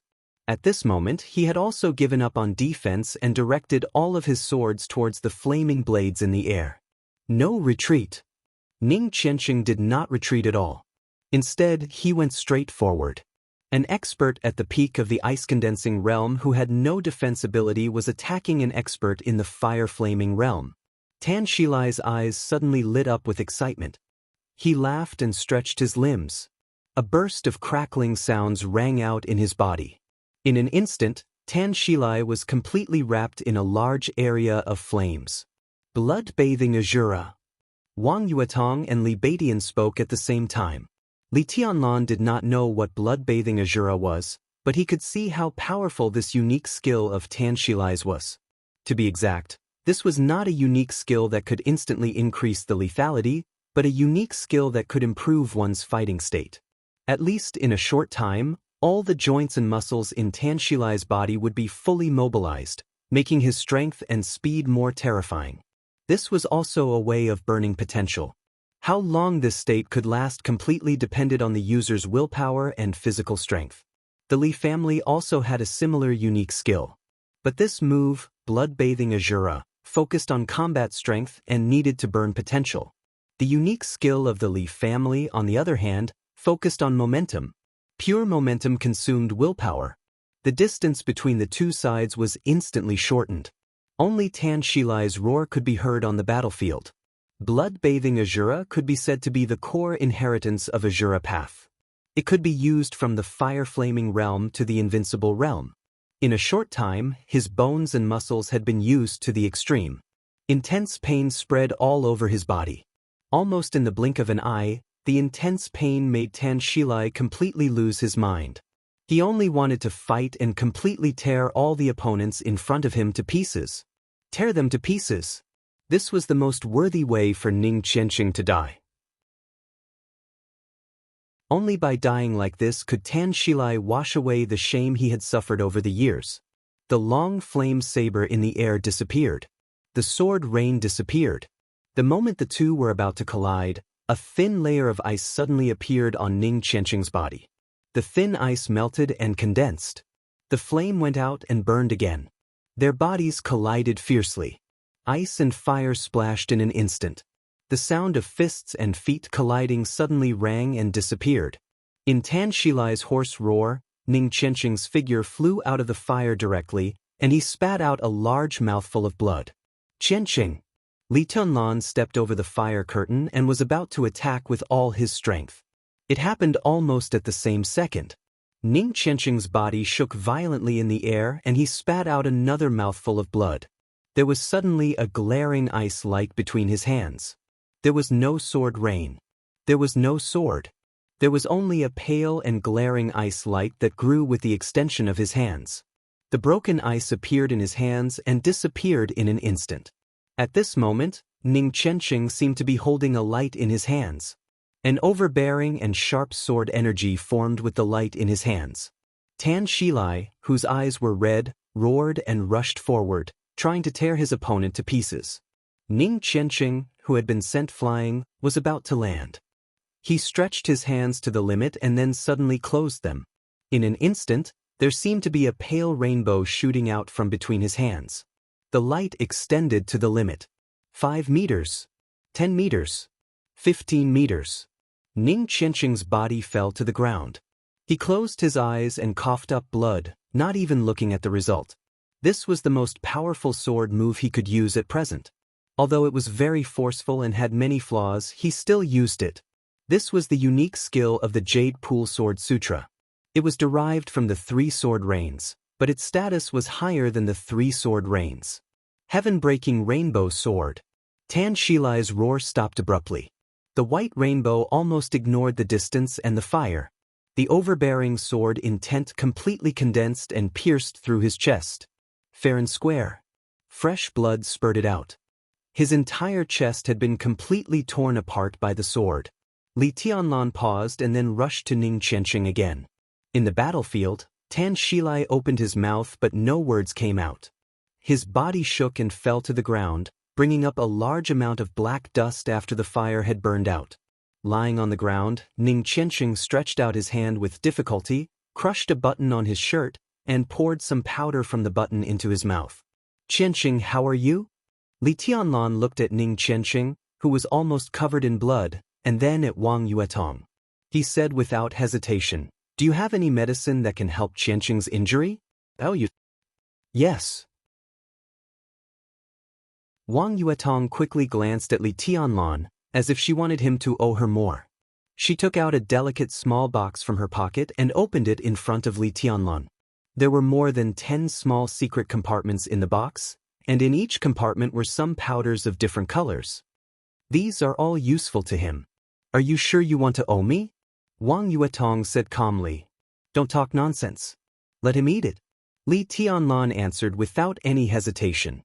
Wang Yuetong's eyes flickered slightly and she directly handed the small box to Li Tianlan. The corner of Ning Qianxing's mouth moved. Before he could say anything, Li Tianlan had squatted down and poured every kind of powder in the box into his mouth. I'm a spendthrift. I won't die. Ning Qianxing finally spoke in a weak voice. Don't talk so much and take care of your injury. Li Tianlan said crisply, his tone almost like an order. Ning Qianxing shook his head slightly and said softly, I'm going to call the marshal. At this time, he did not choose to call his father, Ning Ziyuan, the commander of the Eastern Theater of Operations of Zhongzhou State. Instead, he chose to call the marshal of their border Praetorian Corps. He took out his cell phone, dialed a number, and waited quietly for the call to be connected. Li Tianlan squatted on the ground and raised his head subconsciously. The moonlight above the firmament was crystal clear, bright and gentle. In an environment that seemed to have calmed down, Li Tianlan's heartbeat gradually accelerated. He could clearly feel that for him, it was a different story. The storm was approaching. The general trend was approaching. Thank you for your support. Chapter 59. As Ning Qianxing and Tan Shilai had predicted, the battle ended in 3 minutes. Both of them had accurately estimated the time, but Tan Shilai had guessed the wrong result. The whole battlefield was silent.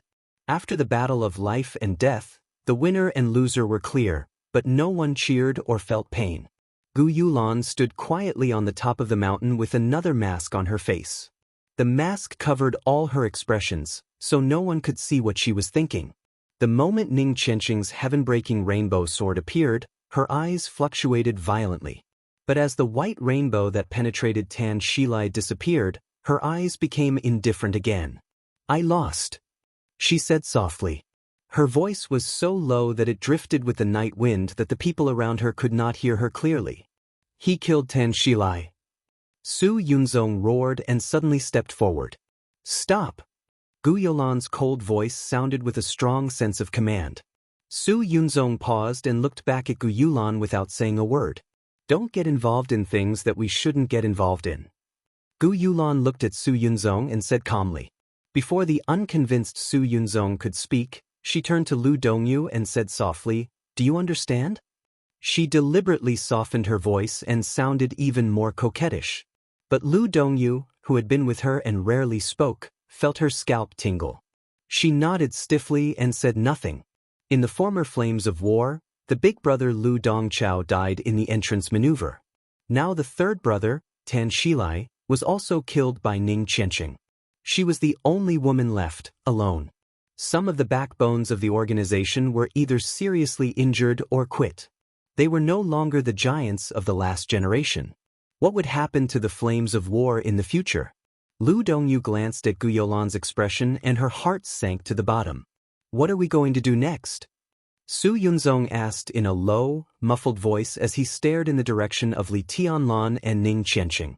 In the bar, he and Li Tianlan exchanged a punch and were sent flying on the spot. Although he was not seriously injured, he lost face. The most important thing was that he was not convinced at all. In the eyes of outsiders, Li Tianlan, who was only in the chi-controlling realm but possessed the wind and thunder veins, was naturally terrifying. However, in the eyes of Su Yunzong, Li Tianlan played a trick. His punch was naturally powerful, but he took advantage of the fact that he was faster than Su Yunzong. That was the perfect combination of strength and speed. Su Yunzong was convinced by this technique, but he didn't think he was weak. If he had been fully prepared, it might have been Li Tianlan who was sent flying. Wait, Gu Yulan said in a simple tone, go and bring Tan Shilai's body here. I know you're not convinced, but there will be plenty of opportunities in the future. There's no hurry. She turned to look at the faint lights at the foot of the mountain. The battle was over. The coldness on the top of the mountain disappeared and the temperature dropped. A soft breeze blew past, making people feel very comfortable. One after another, police cars rushed over at the extreme end of their sight. The shrill sirens were faint, but it sounded very lively. There's going to be a good show tonight. Gu Yulan murmured to herself and glanced in the direction of Li Tianlan and the others. Ning Qianxing had hung up the phone and was lying on the ground to rest. The battle with Tan Shilai might not be tragic in the eyes of the spectators, but it was extremely thrilling. Ning Qianxing defeated Tan Shilai, but he also paid a heavy price. At the very least, a serious injury was inevitable.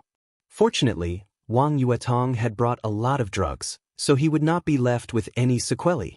But for a while, because of Ning Qianqing's injuries, they had to be careful even to move him, not to mention escape. The Wang family of Beihai was ahead of the world in the technology of gene drugs.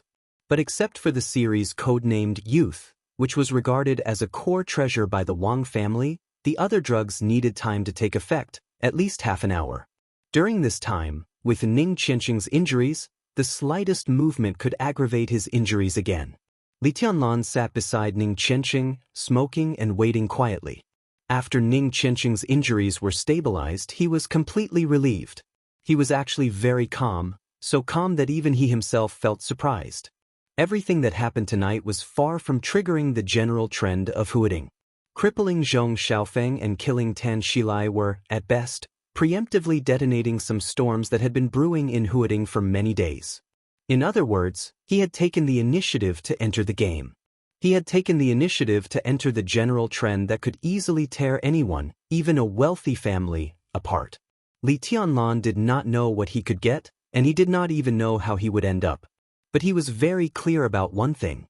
If he stood outside the game, he would get nothing, and he would not even be able to see clearly what was going on inside the storm. He wanted an opportunity. And the opportunity was in the general trend that was about to erupt in the surging undercurrent. Li Tianlan did not want to wait any longer, and he had no time. No one could understand the fear and depression in his heart when there was no one around in the middle of the night. He was really afraid not of death, but of failure, of not doing well enough, of disappointing his grandfather, of letting his father continue to bear the humiliation, and of letting the Li family continue to be lonely. It was only a few thousand kilometers from the border to Huading, but it was a completely different fate for Li Tianlan from the border to here.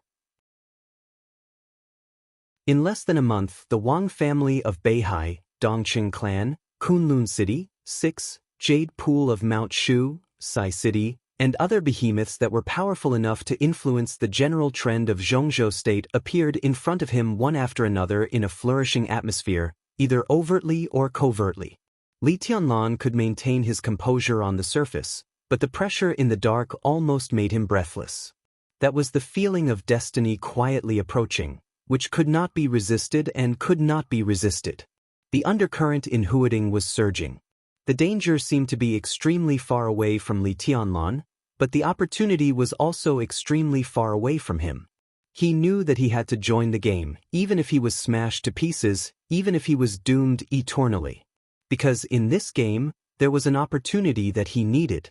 If the academics were willing to give him enough support, if he could become the survivor of this game, then the entire Li family would start over. This was the first step. It might not be stable, but he had no choice. Was he going to walk into a hopeless situation? Then he would walk into a hopeless situation. Li Tianlan suddenly smiled.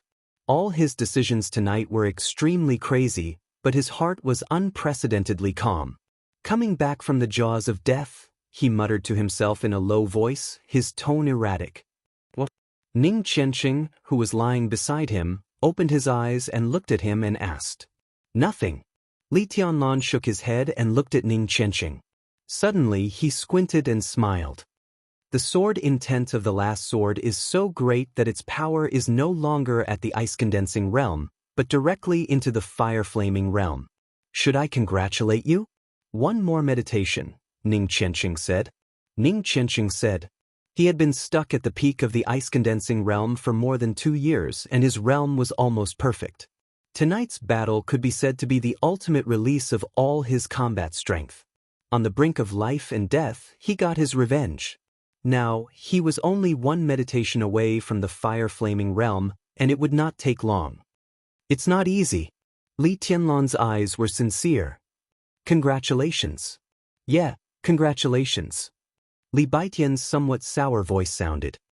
I was originally ranked ahead of you, but I didn't expect you to break through first. I'm still missing an opportunity. I don't know how long I'll have to wait. For any genius, entering the fire-flaming realm from the ice-condensing realm was a real threshold. In the 4 realms of martial arts, the chi-controlling realm and the ice-condensing realm mainly pursued strength, speed, and explosive force. But to transform tangible and tangible ice into intangible and intangible fire required extremely focused willpower. Only by crossing the fire-flaming realm could one be considered a real expert.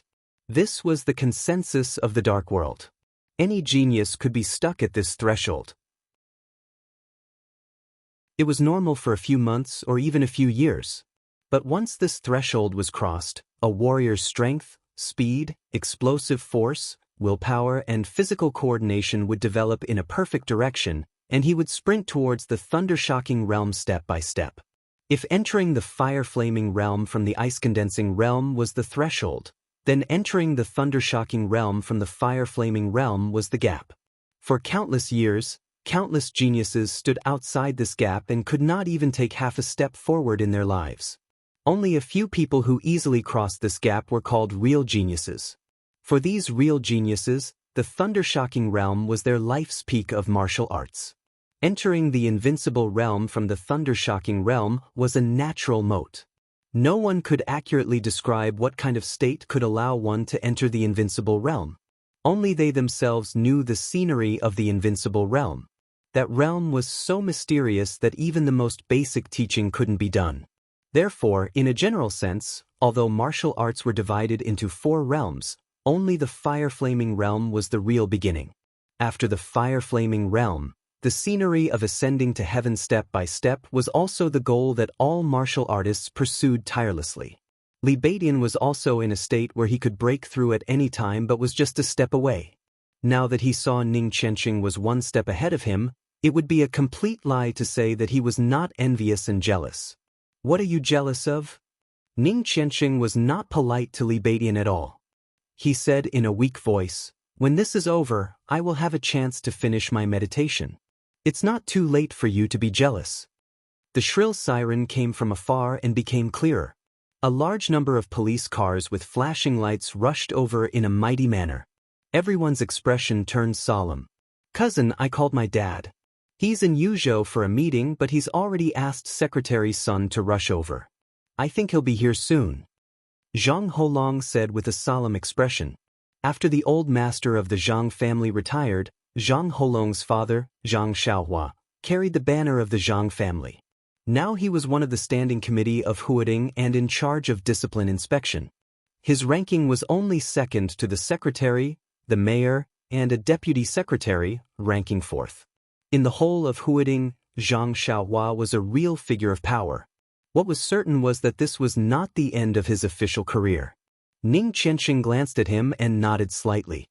"My dad asked me to go home immediately. I guess he's going to send someone to take me back. I'm really upset tonight." Han Xinyan pursed her small mouth and looked conflicted. Tonight's matter could be big or small. Well, definitely not small. If it was big, it would not be big no matter how big it was. The Han family was a standard neutral wealthy family, and Han Donglu would not take sides easily. It was completely understandable that he asked Han Xinyan to go home.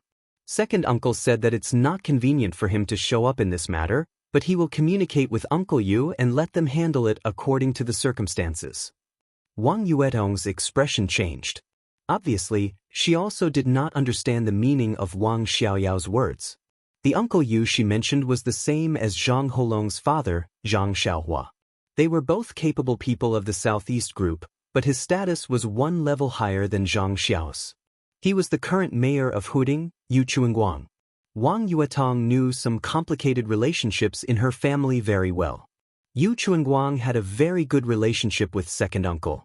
In the few years since he came to Huading, he had always been low-key and pragmatic, and had a very positive reputation among the people. In the chessboard of the Southeast Group in Huading, second uncle had been playing a high-profile role in recent years. He was extremely flamboyant and cooperated with Yu Chuanguang in many ways. They could even be said to be the best partners. Now second uncle needed to keep a low profile for the time being, and Yu Chuanguang would certainly not tolerate it.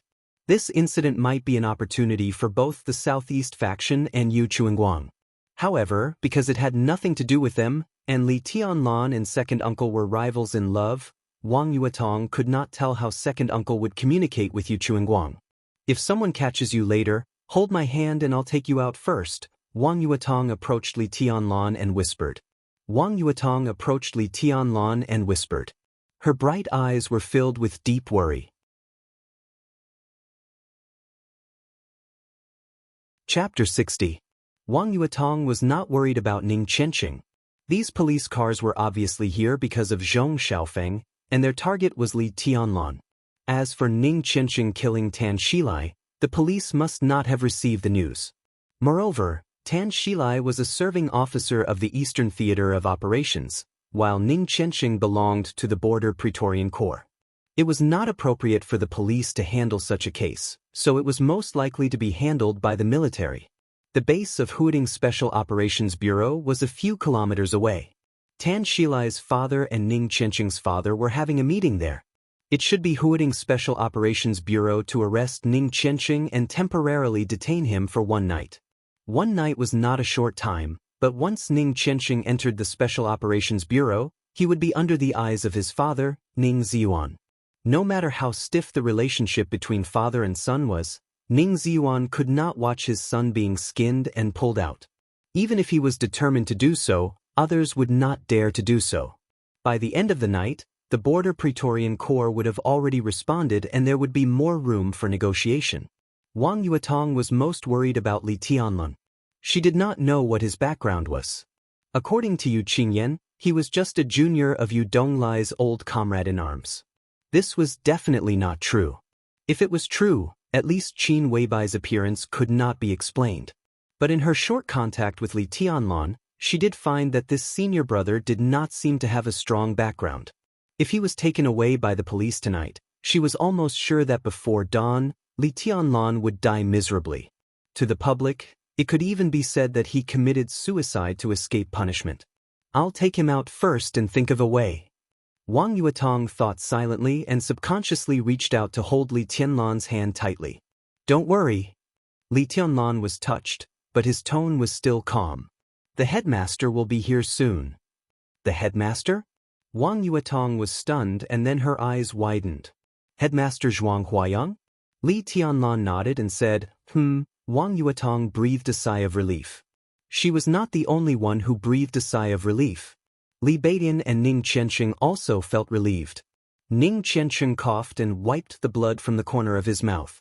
He forced a smile and said, if he had come fast enough, I could have suffered less tonight and followed him to the Sky Academy to take refuge. It's just a delay. Leave it to me. Wang Yuetong said softly, Hold long and I will handle it.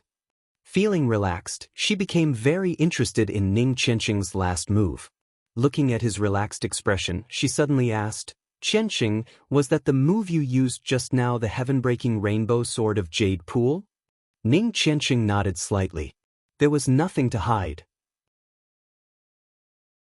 As he entered the fire-flaming realm in the future, he would fight more and more.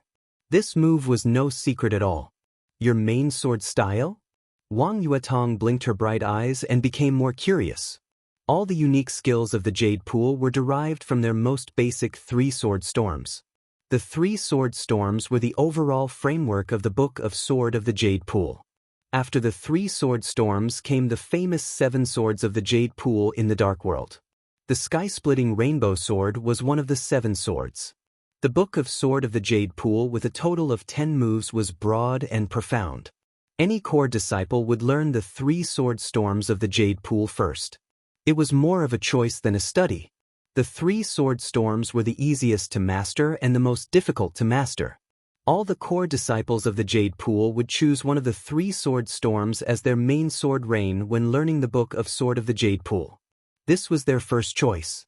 After that, they would choose the sword style of the 7 swords of the Jade Pool, which was also the most powerful move in their lives. It didn't mean that they only knew one move. It was just that after practicing the sword intent of one of the 7 swords, the other 6 swords would have the shadow of this move. Every core disciple of the Jade Pool chose different sword rain and sword style as their main sword style. Every time they attacked, the same sword style would be different. That was why the sword intent of the Jade Pool was so varied and had a tendency to surpass that of Mount Shu.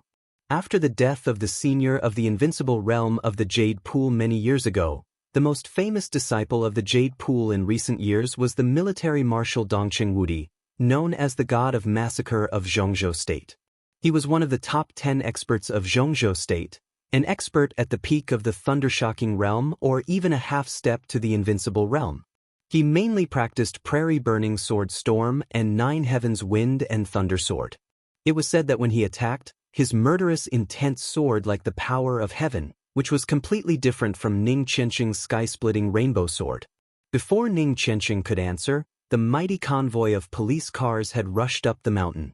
The shrill sirens instantly surrounded the whole mountaintop. Teams of policemen in riot suits jumped out of the cars and used the cars as cover.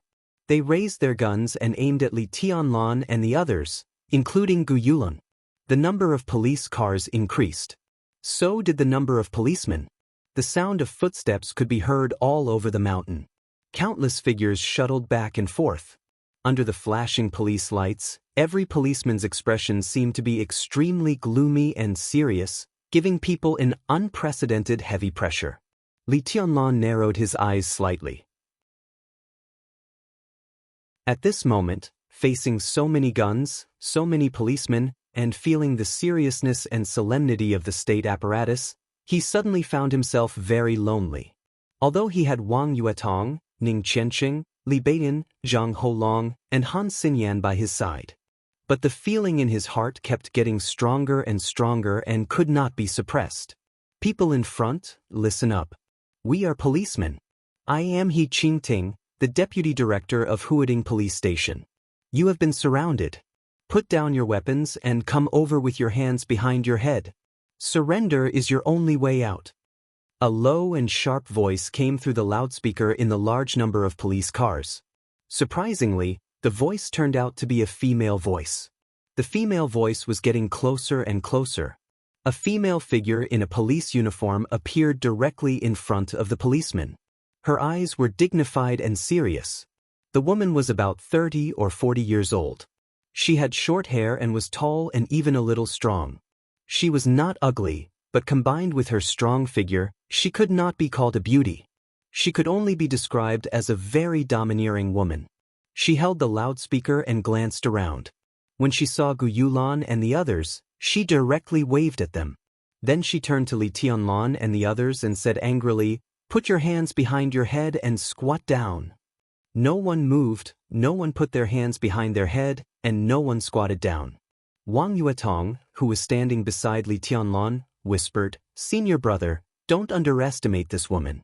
She is one of the mad dogs raised by the Zhong family in Huding. She graduated from the Sky Academy and used to serve in a special warfare squadron in Yuzhou. She was transferred here by the Zhong family to be the deputy director of Huading Police Station. She has bitten many people in recent years and has a very firm stand." Li Tianlan nodded slightly. In his sight, the strong He Qingting had already strode over with two policemen. She didn't pull out her gun, but her steps were firm and full of courage. "Deputy Director He, isn't it inappropriate to make such a big scene to deal with us young people? Take a look for yourself. There are hundreds of police officers armed with live ammunition. Those who don't know would think that you're encircling terrorists." As He Qingting walked in, Wang Yuetong took the initiative to speak before He Qingting could speak.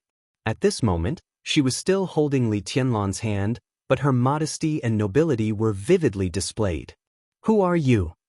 He Qingting glanced at her and asked bluntly in a harsh tone. "My name is Wang Yuetong." Wang Yuetong glanced at her and said lightly, "When I have dinner with Mayor Yu another day, I will tell him the truth about Deputy Director He's action tonight and let him know the prestige of the Huading Police." "Wang Yuetong, Mayor Yu." He Qingting's expression changed as if she was a little fearful. He looked at Wang Yuetong and asked, "Did you beat Zhong Xiaofeng?" Wang Yuetong's heart moved and she was about to admit it. "It was me." Li Tianlan smiled and directly stopped Wang Yuetong's words. In any case, he could not let Wang Yuetong bear the responsibility for this matter. He dared to do this, so he was prepared to bear all the consequences. "Director, there was a murder here. The victim is..." A police officer strode over, hesitated for a moment, and then whispered the identity of the victim in He Qingting's ear. The look in He Qingting's eyes changed for a moment. She looked at Li Tianlan with pity, as if she was looking at a dead man. Did you kill him too? He Qingting asked. It was me. Behind her, Ning Qianqing's weak voice sounded, I killed him. Very good. You're loyal. He Qingting gave a grim smile and suddenly waved her hand. Cuff them up and take them away. Shoot anyone who dares to resist. He did not intend to ask the identity of these people, because it would be difficult to explain. Moreover, tonight he came with the order of her behind-the-scenes boss. Except for Wang Yuetong, it seemed that there was nothing worth being afraid of among the several people present. I advise you to wait. Li Tianlan looked at He Qingting and chuckled. Otherwise, you may not be able to bear the consequences. The wristwatch on his wrist was vibrating slightly. It was a signal from Zhuang Huayang, indicating that he was nearby and had even arrived at the scene. The transmission distance of this signal vibration was only 200 meters. As long as Zhuang Huayang came, at least nothing would happen tonight. He Qingting narrowed her eyes and suddenly spat on the ground. She sneered and said, Who the F*** do you think you are? How dare you talk to me about the consequences? He is my man. A cold and ethereal voice suddenly sounded, crisp and sweet like a fairy's voice. Li Tianlan suddenly raised his head. Qin Weibai's figure appeared together with Zhuang Huayang. She walked through the crowd and quickly came to He Qingting, whose face was a little stiff. She slapped her hard in the face. It was a crisp slap. He Qingting's body suddenly staggered. She covered her face with her hands and her eyes were filled with rage. Who the F*** do you think you are? How dare you take my man away? Slap. After slapping the left cheek, she slapped the right cheek. Qin Weibai's delicate and perfect face was completely cold. After slapping He Qingting twice in a row, she stood beside Li Tianlan and continued, Who the F*** do you think you are? How dare you take my man away? He Qingting's eyes were wild. She was about to slap back regardless of the consequences when Qin Weibai struck again. She raised her arm and pressed an oversized pistol directly against He Qingting's head. The force was so great that He Qingting's entire head was jerked backward. Qin Weibai's face was expressionless. Her delicate body was straight and her long hair casually draped behind her head fluttered backward with the mountain wind. She held the pistol with one hand and her finger was tightly on the trigger. Her eyes were cold and indifferent, and her whole person was filled with an indescribable strength and dominance. Like a goddess. Like a queen.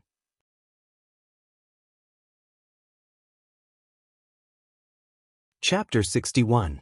It was almost late at night. The number 1 villa area of Huading's Special Operations Bureau was still brightly lit. There were 9 detached villas in the number 1 villa area, which could be said to be the most luxurious place in the whole base.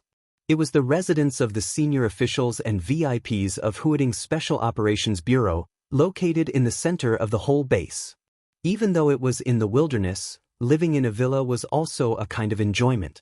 Tan Qinghua, the deputy commander of the Eastern Theater of Operations, temporarily lived in the 9th building of the number 1 villa area. As a military general of the Prince Group, Tan Qinghua, who was in his early 50s, was thin and old with age spots on his face. His undyed hair was gray. He didn't look like a general with real power who had just turned 50, but more like an ordinary old man in his 60s or 70s. It was said that when Tan Qinghua was young, he was also a member of the special warfare system of Zhongzhou State. At his peak, he was even an expert close to the thunder-shocking realm. However, he was captured by foreign forces during a mission and suffered all kinds of tortures for half a month. His martial arts strength, which was absolutely not weak, was destroyed, and his body also fell ill, which hadn't improved for many years.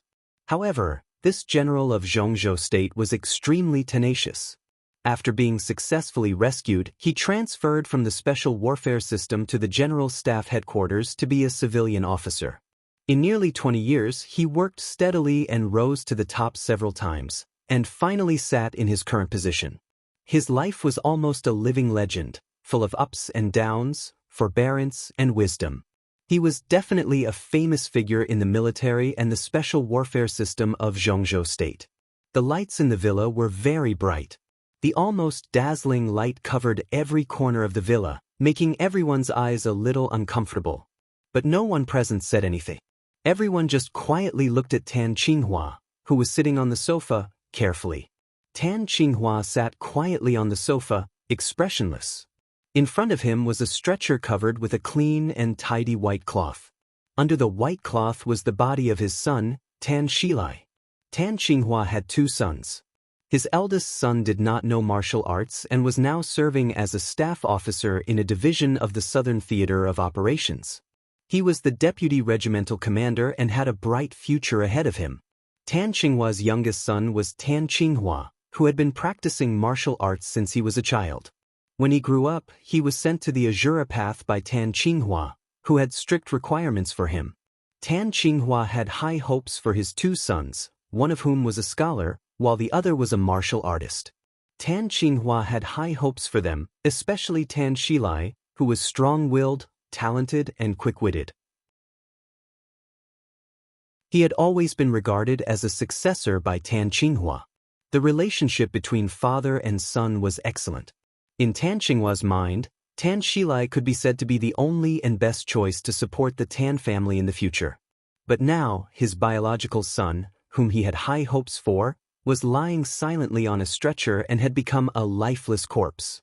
The white-haired person sends the black-haired person off. How painful was it? No one could understand Tan Qinghua's feelings.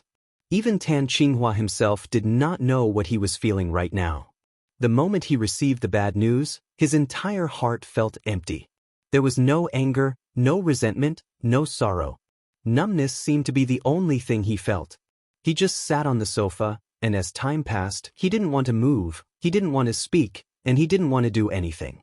Old Tan, near Tan Qinghua, a middle-aged man in camouflage clothes, called out.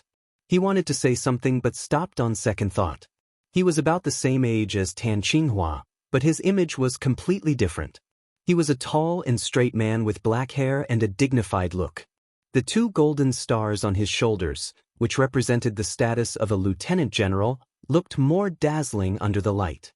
But at this moment he looked at Tan Qinghua with an extremely careful expression and a very soft voice.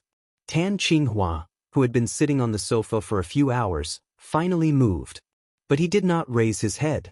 He just slowly knelt in front of Tan Shilai's body and slowly reached out his hand. His hands were trembling violently. His skinny fingers clenched the white cloth tightly and slowly pulled it down. Tan Shilai's pale and livid face gradually appeared in front of everyone. Tan Shilai looked at him silently. He opened his mouth, but for a moment he could not make a sound. Old Tan, the lieutenant general in camouflage clothes nearby, took a step forward and couldn't help calling out again. Tan Qinghua looked up blankly. He twitched the corner of his mouth and said in a hoarse voice, "Chengjiang, my son was killed." In the entire Huading, there was only one lieutenant general named Chengjiang. He was Lieutenant General Gu Chengjiang, the director of the Huading Special Operations Bureau, one of the elders of Kunlun City and the backbone of the entire Special Warfare Group. Gu Chengjiang and Tan Qinghua had been friends for many years and had a good personal relationship. Now, seeing the desolation and confusion in his old friend's eyes, he also felt bad. But no matter how bad it was, he did not dare to act rashly. Everything that happened tonight was a bit weird. Not only was Tan Shilai killed, but also the young master of the Zhong family, Zhong Xiaofeng, was completely disabled. Gu Chengjiang did not get specific information because it happened so soon. According to the latest news, Zhong Xiaofeng was still being rescued. Whether he could get out of danger or not depended entirely on his luck. However, these 2 incidents were done by the same group of young people. Moreover, they were done by a group of young people with extremely complicated backgrounds. Gu Chengjiang could not figure out the nature of the matter for the time being. How could he dare to act rashly? He had a good personal relationship with Tan Shilai, but it was just a personal relationship after all. Their positions were not exactly the same. The Prince Group and the Special Warfare Group had been advancing and retreating together in recent years. They were the closest allies, but allies were completely different from their own people. The difference between them was neither big nor small. Take what happened tonight as an example. If Gu Changjiang insisted on standing up for Tan Shilai now, it meant that the Special Warfare Group had intervened in this matter before the Prince Group made a clear response. In this way, not to mention the reaction of the Special Warfare Group, even the Prince Group would not appreciate it. Before getting the approval from the top, the only thing Gu Changjiang could do was to say a word of condolence to Tan Qinghua. Don't be too sad. Gu Changjiang hesitated for a moment and walked to Tan Qinghua. He patted him on the shoulder and said in a low voice, Shilai doesn't want to see you like this either. He can't see it. Tan Qinghua said in a dull tone, he's gone. How can he see it? Gu Changjiang wanted to say something but stopped on second thought. Tan Qinghua did not look at him. He gently stroked his son's cold face and said with a soft look in his eyes, we had lunch together at noon. Who would have thought that things would suddenly turn out like this at night? You're very talented and smart since you were young. You're much better than your brother. Originally, I was counting on you to take over my position, but I didn't expect you to leave without saying a word. You're really ruthless. I've always told you about a sense of responsibility and a man's responsibility, but you've turned a deaf ear to it. I've noticed your bad habit of holding a grudge a long time ago, but I didn't take it seriously. It's not a bad thing to hold a grudge. If someone dares to do us wrong, we must pay them back. But you are so stupid. You want to take revenge when you don't have the strength. In the end, you have to ask me to take revenge for you. What the hell is this? Tan Qinghua knelt beside Tan Shilai's body and gently bent down to kiss his son's cold forehead. He said softly, don't worry. Dad will take revenge for you soon. Gu Changjiang's expression changed slightly. A young man a little further away from Gu Changjiang and Tan Qinghua also changed his expression slightly. The young man was about 32 or 33 years old and wore a pair of glasses. Although he was wearing a military uniform, he exuded a refined temperament that belonged to a civil servant. Rather than calling him a soldier, it would be more appropriate to describe him as a scholar. Hearing Tan Qinghua's hoarse and calm but firm promise, the young man touched his glasses and said softly, Commander Tan, I'm sorry for your loss. Tan Qinghua raised his eyelids and glanced at him. In a short time, he seemed to have completely calmed down. This general of the Prince Group sat back on the sofa and stared at the young man in front of him. He said indifferently, Who killed Shilai? Here's the thing, let me ask you, who killed Shilai? Tan Qinghua directly interrupted him and repeated in a calm tone. The young man with glasses opened his mouth and didn't know how to answer for a moment. Who killed Tan Shilai? Everyone present knew the answer to this question, including Tan Qinghua. But because of his identity, the young man couldn't say it. Because he was the secretary of Ning Ziyuan, the commander of the Eastern Theater of Operations, and Ning Ziyuan was Ning Qianqing's father. If he really told Ning Ziyuan who the murderer was, Ning Ziyuan would probably be in a passive position. Tan Qinghua's question was a bit heart-wrenching. Commander Tan, we are all very sorry that such a thing happened. Commander Ning hopes that you can calm down and that he will give you a satisfactory explanation. He hopes that you can focus on the overall situation and not affect your work. If it's convenient for Commander Tan, Commander Ning has something to discuss with you about work, the young man said calmly while carefully observing Tan Qinghua's reaction. This was the main purpose of his visit today. It was more to find an opportunity to see if he could ease the relationship between the two sides than to express his condolences. Ning Qianqing killed Tan Shilai. To put it simply, it was a grudge between two young people. To put it simply, it was a grudge between two powerful figures in the Eastern Theater of Operations. The pain of losing a son seemed to be irreconcilable. But at their level, there was basically nothing that they couldn't talk about. The key was how important Tan Shilai was to Tan Qinghua. Tan Qinghua looked up at the young man in front of him and gradually narrowed his eyes. The extremely depressing atmosphere in the hall instantly became heavy. In less than 10 seconds, the young man's forehead was covered with cold sweat, and his calm expression gradually became embarrassed. He was just an ordinary lieutenant colonel. It was conceivable how much pressure he was under the gaze of a general. Please tell Commander Ning for me. Tan Qinghua finally opened his mouth and said faintly, I will focus on the overall situation after I avenge my son. The young lieutenant colonel's expression changed. Looking at Tan Qinghua's eyes that were gradually becoming crazy, he finally chose to remain silent. Changjiang, where is the murderer? Tan Qinghua suddenly stood up and looked at Gu Changjiang beside him and asked. Yonghua Villa. Gu Changjiang was stunned and answered subconsciously. Raging fire.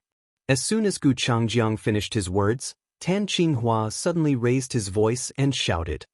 Here. Outside the villa, a loud voice sounded. The door was pushed open, and a burly man with a scar on his face appeared at the door and saluted Tan Qinghua.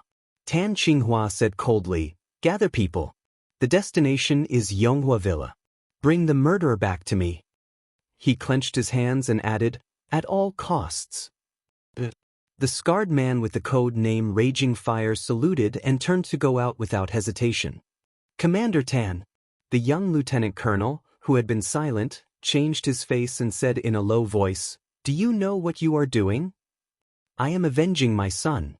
Tan Qinghua's tone was cold. Tell Ning Ziyuan that if he has a different opinion, he can stop my people and see if he has the guts. The young lieutenant colonel's face changed. After a while, he snorted coldly and turned to leave quickly. He was just Ning Ziyuan's secretary and could not make any decisions for Ning Ziyuan. Now that things had come to this point, he must report Tan Qinghua's actions to Ning Ziyuan as soon as possible. Tan, calm down. Things are not simple tonight. Gu Changjiang came behind Tan Qinghua and said in a low voice. This time, the maneuver between the Eastern Theater of Operations and Huading's Special Operations Bureau was not large. About 2,000 elites from the Eastern Theater of Operations came. Although the number was not large, their comprehensive quality was the top 2,000 people in the entire Eastern Theater of Operations. Among these people, Tan Qinghua could fully command about 300 people. Once these 300 people rushed into Yonghua Villa, things were likely to develop to the point of no return. Everything looked a little chaotic tonight. Tan Qinghua's rash actions might not have an optimistic result. I can't calm down. Tan Qinghua glanced at Gu Changjiang and said calmly, Changjiang, I know your difficulties, so I won't embarrass you. But don't stop me. I will kill whoever kills my son. I will kill whoever dares to stop me. Crazy. Tan Qinghua was crazy. Gu Changjiang's brain was buzzing. He frowned tightly and felt powerless. Tan Qinghua ignored Gu Changjiang. He just bent down slightly, held his son's body in his arms, and went straight upstairs. Gu Changjiang stood where he was in a daze. After a long while, he took out a cigarette and lit it. He took a big drag, but his mind became more and more confused. Tan Shilai's body was sent back by Gu Yulan. Time was pressing, so he only had a brief understanding of what had happened. Not to mention the development of the matter, the people involved tonight were enough to make people feel that the inside story of this matter was complicated.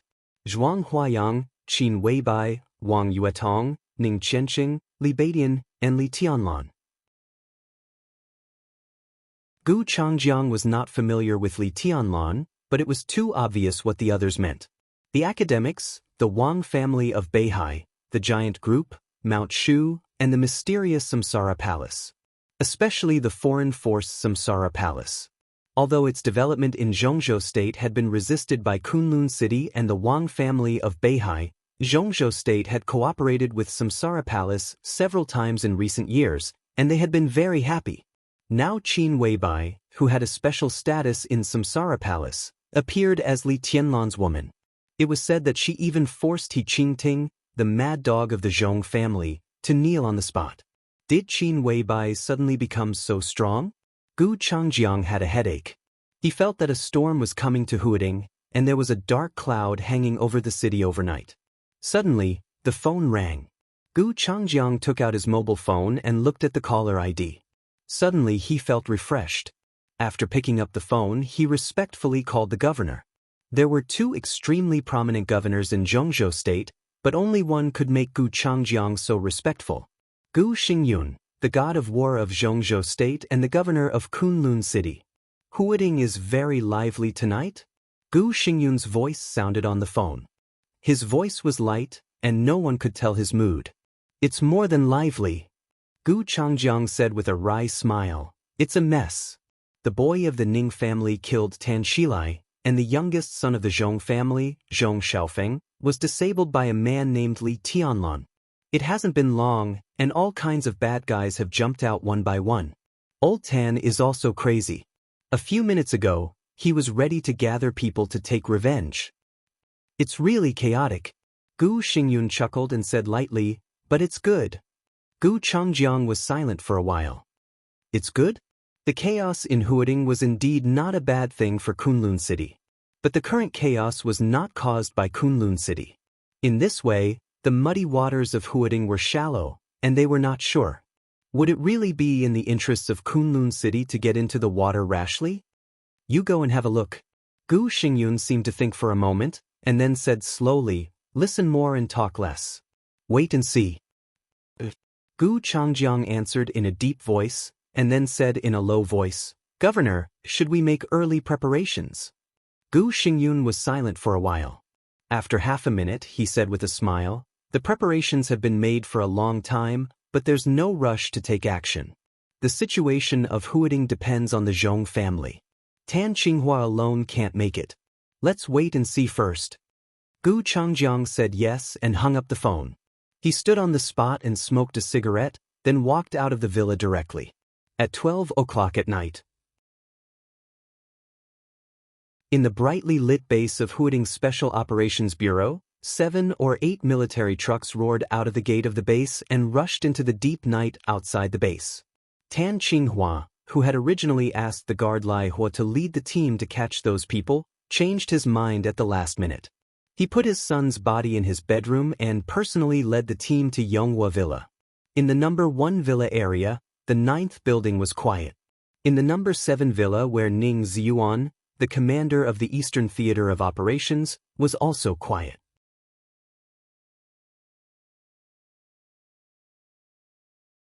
Chapter 62. When they got back to the downtown area and approached Yonghua Villa, Li Beidian and others couldn't believe that they got down from Mount Tong so easily. Li Tianlan didn't think it was a big deal. After all, he didn't know much about the Six in Zhongzhou State and didn't know the strength of the Six. In his view, Zhuang Huayang, an important figure in the academics, had shown up in person. Plus Qin Weibai, the spokesperson of a big shot. It would be a piece of cake to bring them down. But Li Beidian didn't think so. Not only him, but Ning Qianxing and Wang Yuetong all looked serious along the way. Obviously, they thought it was abnormal that they got down from the mountain so easily. The Prince Group was the last ruling group. Now it was the 3rd year of the general change, and it hadn't reached the midterm change yet. During this period, the Prince Group could be said to be in its heyday. On paper, it was even stronger than the current ruling group, the academics. Zhong Yongming of the Zhong family was currently the most promising figure to become the new leader of the Prince Group. His favorite youngest son was disabled, so it wouldn't be surprising for this power figure to react violently.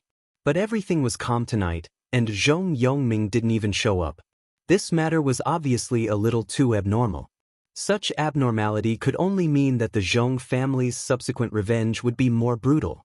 The top leader of Huading was different from other senior officials.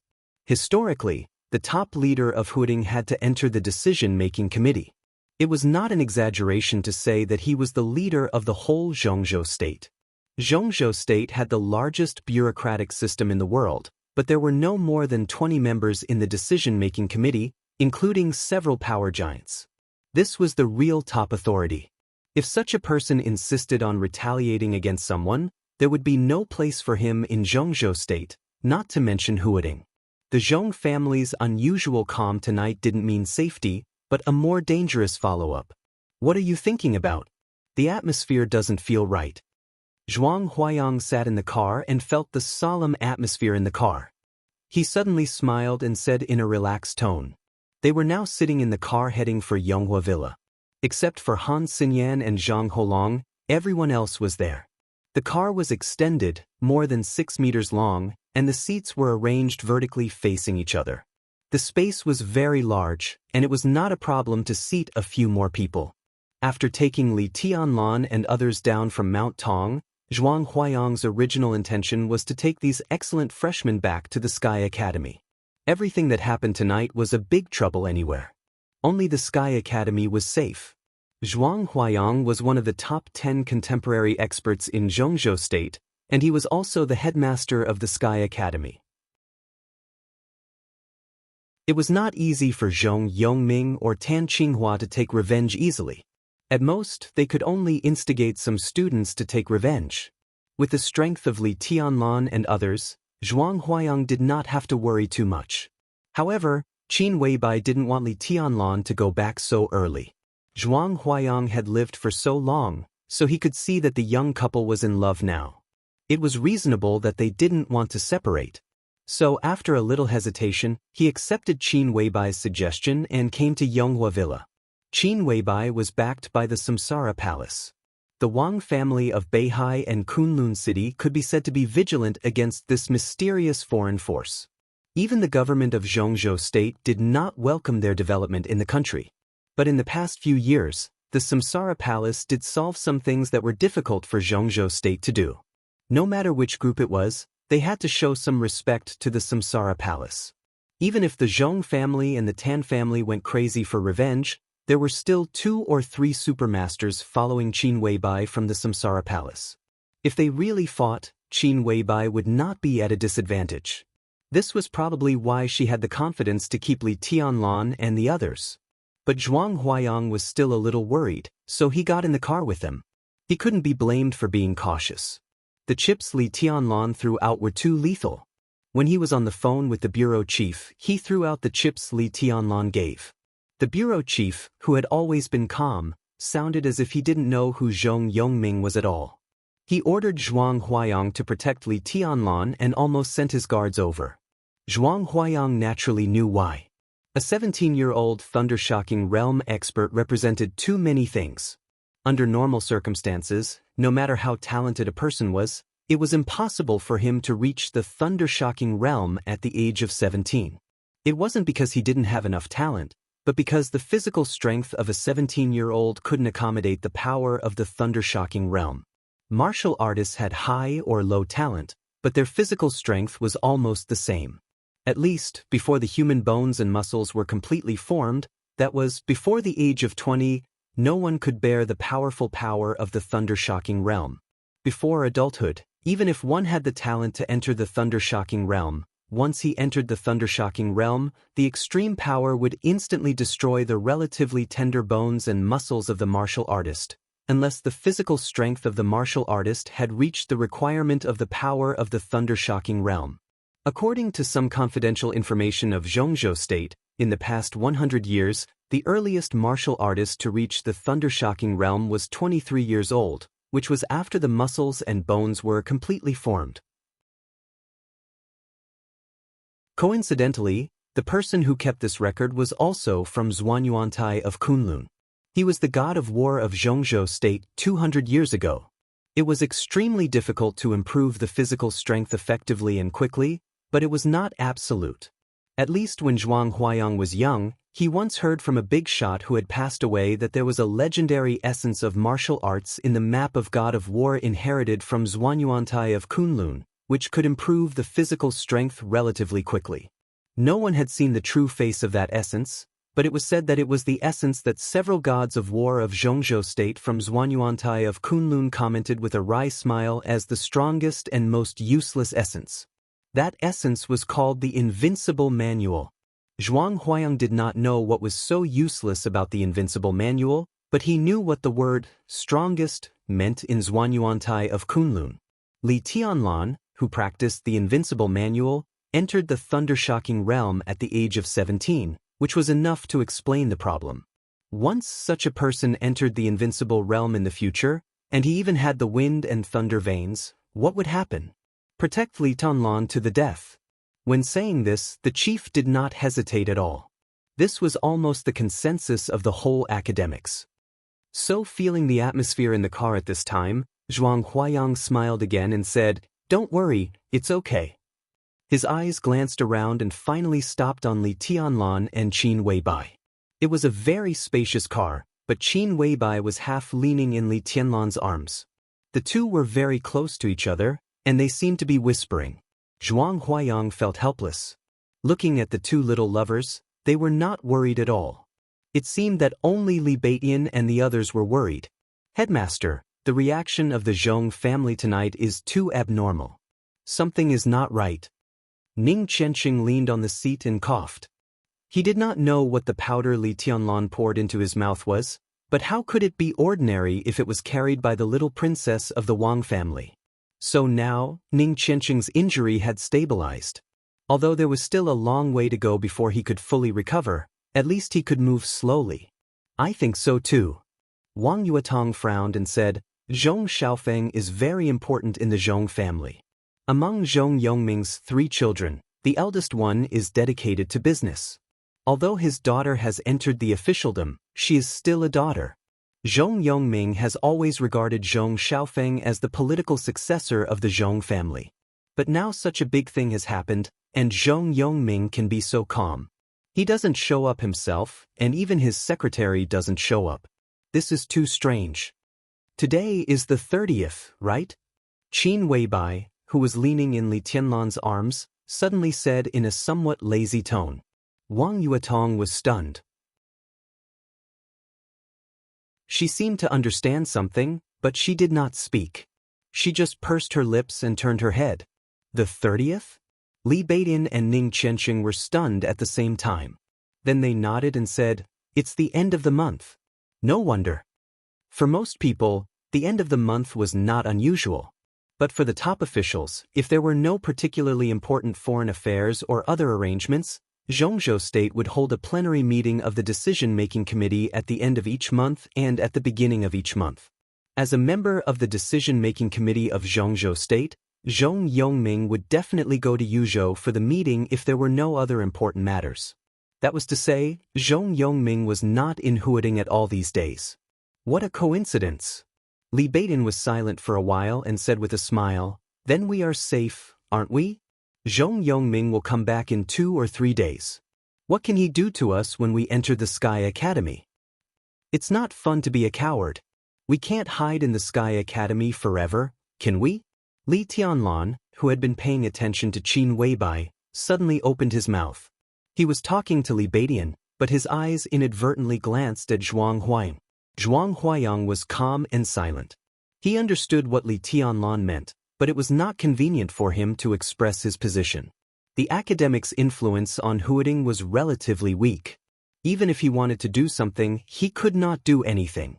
Now his bottom line was to protect Li Tianlan. As for what to do next, it depended on the development of the situation. If there was a chance, the academics would not be polite. It's not the right time to talk about this. Qin Weibai suddenly said with a soft and calm expression, The trouble has just begun. The Zhong family's revenge will come sooner or later, and we can't avoid it. But because Zhong Yongming is not in Huading now, we can let him calm down during this period. As long as Zhong Xiaofeng is not dead, there is room for negotiation. At least there is some hope for a superficial reconciliation. Before Zhong Yongming comes back, we should guard against Tan Qinghua. Tan Qinghua. Li Tianlan raised his eyebrows and repeated the name. Indeed, now it seemed that Tan Qinghua's possible reaction was the key. Although Zhuang Huayang did not say it at Mount Tong, Li Tianlan could see that he was a little nervous. Later, he asked him and found out that Zhuang Huayang was also worried about Tan Qinghua's reaction. Compared with Zhong Xiaofeng's status in the Zhong family, Tan Shilai's status in the Tan family was higher. It was said that Tan Qinghua had high hopes for him, but he was killed by Ning Qianxing tonight. Who knew what the military hardliners would do? It was said that 2,000 elites of the Eastern Theater of Operations were now in Huading, preparing for the maneuver with the Special Operations Bureau in Huading in a few days. If Tan Qinghua insisted on revenge, he could surround Mount Tong with his men, and even Zhuang Huayang would find it difficult to deal with him. Li Tianlan lit a cigarette and thought about it. How will Tan Qinghua react? He subconsciously glanced at Ning Qianxing and subconsciously shook his head at the thought of the grudge between him and the Tan family. How will a man who can endure being cuckolded react? Will Zhong Yongming and Tan Qinghua reach a tacit understanding? Li Tianlan suddenly asked. Tonight's events were 2 things, but there was nothing wrong with linking them together. Zhong Yongming was now in Yuzhou for a meeting, but Tan Qinghua was in Huding. For them, the murderers were all in the same gang. If the two reached a tacit understanding, it could almost represent the military and political sides of Huding to a certain extent. Tan Qinghua was the deputy commander of the Eastern Theater of Operations. The headquarters of the Eastern Theater of Operations was in Jinling, but Huding was also under the jurisdiction of the Eastern Theater of Operations. The Tan family was originally one of the wealthy families that entered Huding with the Zhong family and had a great influence in the military of Huding. Once the two reached a tacit understanding, who knew what would happen? Li Tianlan subconsciously glanced at Qin Weibai. Qin Weibai's delicate face was also a little hesitant, but she did not say anything. Boss Qin, you brought us here tonight. You must have a countermeasure, right? Zhuang Huayang suddenly asked. We'll deal with whatever comes our way. Everything will be fine after a few days. Qin Weibai moved in Li Tianlan's arms and said flatly. What if we can't get through these days? Zhuang Huayang stared at Qin Weibai and asked. This young girl seemed to be a little too confident. Now the six would indeed give Samsara Palace some face, but giving face did not mean a bottomless compromise. Samsara Palace had almost no power in Zhongzhou State. Once the Prince Group insisted on attacking Li Tianlan and joined forces with Kunlun City, how could Qin Weibai protect Li Tianlan? If they ignored the Samsara Palace that could not enter Zhongzhou State, Qin Weibai could hardly do anything. Qin Weibai sat up straight and glanced at Zhuang Huayang. Her voice was still calm and languid. She said softly, Samsara is nothing in Zhongzhou State, but the deputy commander of the Eastern Theater of Operations cannot trample on its dignity. The corner of Li Baitian's mouth twitched quietly. He secretly glanced at Qin Weibai and did not dare to say anything. Who could have thought that this little woman, who looked calm and harmless at this time, was so powerful on the mountain just now? Faced with hundreds of policemen, she was the first to use her gun and the first to shoot. No one believed that Qin Weibai dared to shoot, not even He Qingting, the deputy director of Huding Police Station, whose head was pointed at by her with a gun. So when Qin Weibai asked her to kneel down, she just sneered and said, shoot if you can. Then Qin Weibai did shoot. Without saying a word, she directly pulled the trigger at her head. Without the slightest bit of hesitation, he was so decisive that everyone was dumbfounded. At the critical moment, if He Qingting had not knelt down because she felt that Qin Weibai's finger was really pulling the trigger, the shot pointed at her head would have completely blown her head off. Even so, the shot brushed past her scalp. It was a brush with death. Deputy Director He, who was kneeling on the ground to avoid the bullet, could not say a word at that time. With her head full of blood, she just knelt on the ground and did not dare to move for a long time, as if she was scared silly. Li Baitian had lived for so many years, but it was the first time that he saw such a domineering woman. A pure queen. Li Tianlan disabled Zhong Xiaofeng because of a word. Qin Weibai dared to kill He Qingting because of a word.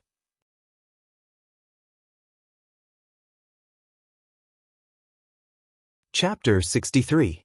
The limousine drove into the Yonghua Villa district and finally stopped at the gate of Qin Weibai's detached villa. They got out of the car one by one. When they walked into the villa, Qin Weibai looked back at Li Baitian and Ning Qianxing, and then at Wang Yuetong with a playful look.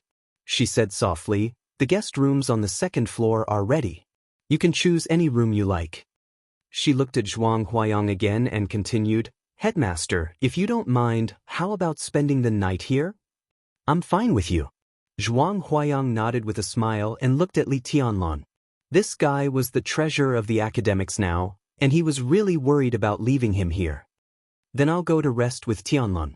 Qin Weibai glanced at Wang Yuetong intentionally or unintentionally, and then reached out to hold Li Tianlan's arm with a smile that seemed to melt people's hearts. Wang Yuetong bit her lip and said nothing. Li Baitian whistled and let out a strange laugh. It was a meaningful one. Laugh your ass. Li Tianlan scolded with a smile. He felt uncomfortable under Wang Yuetong's gaze and went upstairs with Qin Weibai. Your friends are quite interesting. Qin Weibai took Li Tianlan's arm and walked up the stairs. She chuckled and said, Ning Qianxing and Li Taishu, These two people can at least reach the peak of the thunder-shocking realm in the future. They are the real right-hand men. Who knows what will happen in the future? Li Tianlan smiled and suddenly asked, "Why did you go to Mount Tong tonight?" "I got the news and rushed there. I happened to meet Zhuang Huayang on the way, so we went up the mountain together." Li Tianlan didn't ask how she got the news. He just reached out and touched her head. Qin Weibai seemed a little dissatisfied. She held Li Tianlan's hand and said, "What? Do you think I'm a child? I'm older than you. You have to call me sister, okay?" They had done the most intimate thing. In front of Qin Weibai, Li Tianlan really had nothing to hide. He kissed Qin Weibai's face hard and said with a low smile, "Why didn't you let me call you sister when you called me husband last night?" "Don't say it." Qin Weibai's face was rosy, and her beauty was dazzling. She pushed Li Tianlan to the chair next to her. Li Tianlan put his arms around her and pulled her into his arms. "Stop fooling around." Qin Weibai giggled and stood up. She blushed and said softly, "I made you supper. Are you hungry? Would you like to join us?" Li Tianlan said. There was a small dining table in front of him. It was not big, but it was exquisite and delicate. It was probably the place where Qin Weibai usually had her supper, because one of the chairs was obviously just moved here. Li Tianlan patted the table and said, "Where are Baitin and the others?" "There's food downstairs. They won't get hungry." After saying that, Qin Weibai went downstairs directly. After a while, she came up with a tray. The items on the tray were also very simple. There were 2 bowls of porridge and a few plates of pickled vegetables. They looked refreshing and delicious. Qin Weibai sat down opposite Li Tianlan and said with a smile, "Eat something light tonight, or it's not good for your stomach." Li Tianlan nodded and took a sip of the porridge. He felt that it was especially delicious. "Delicious."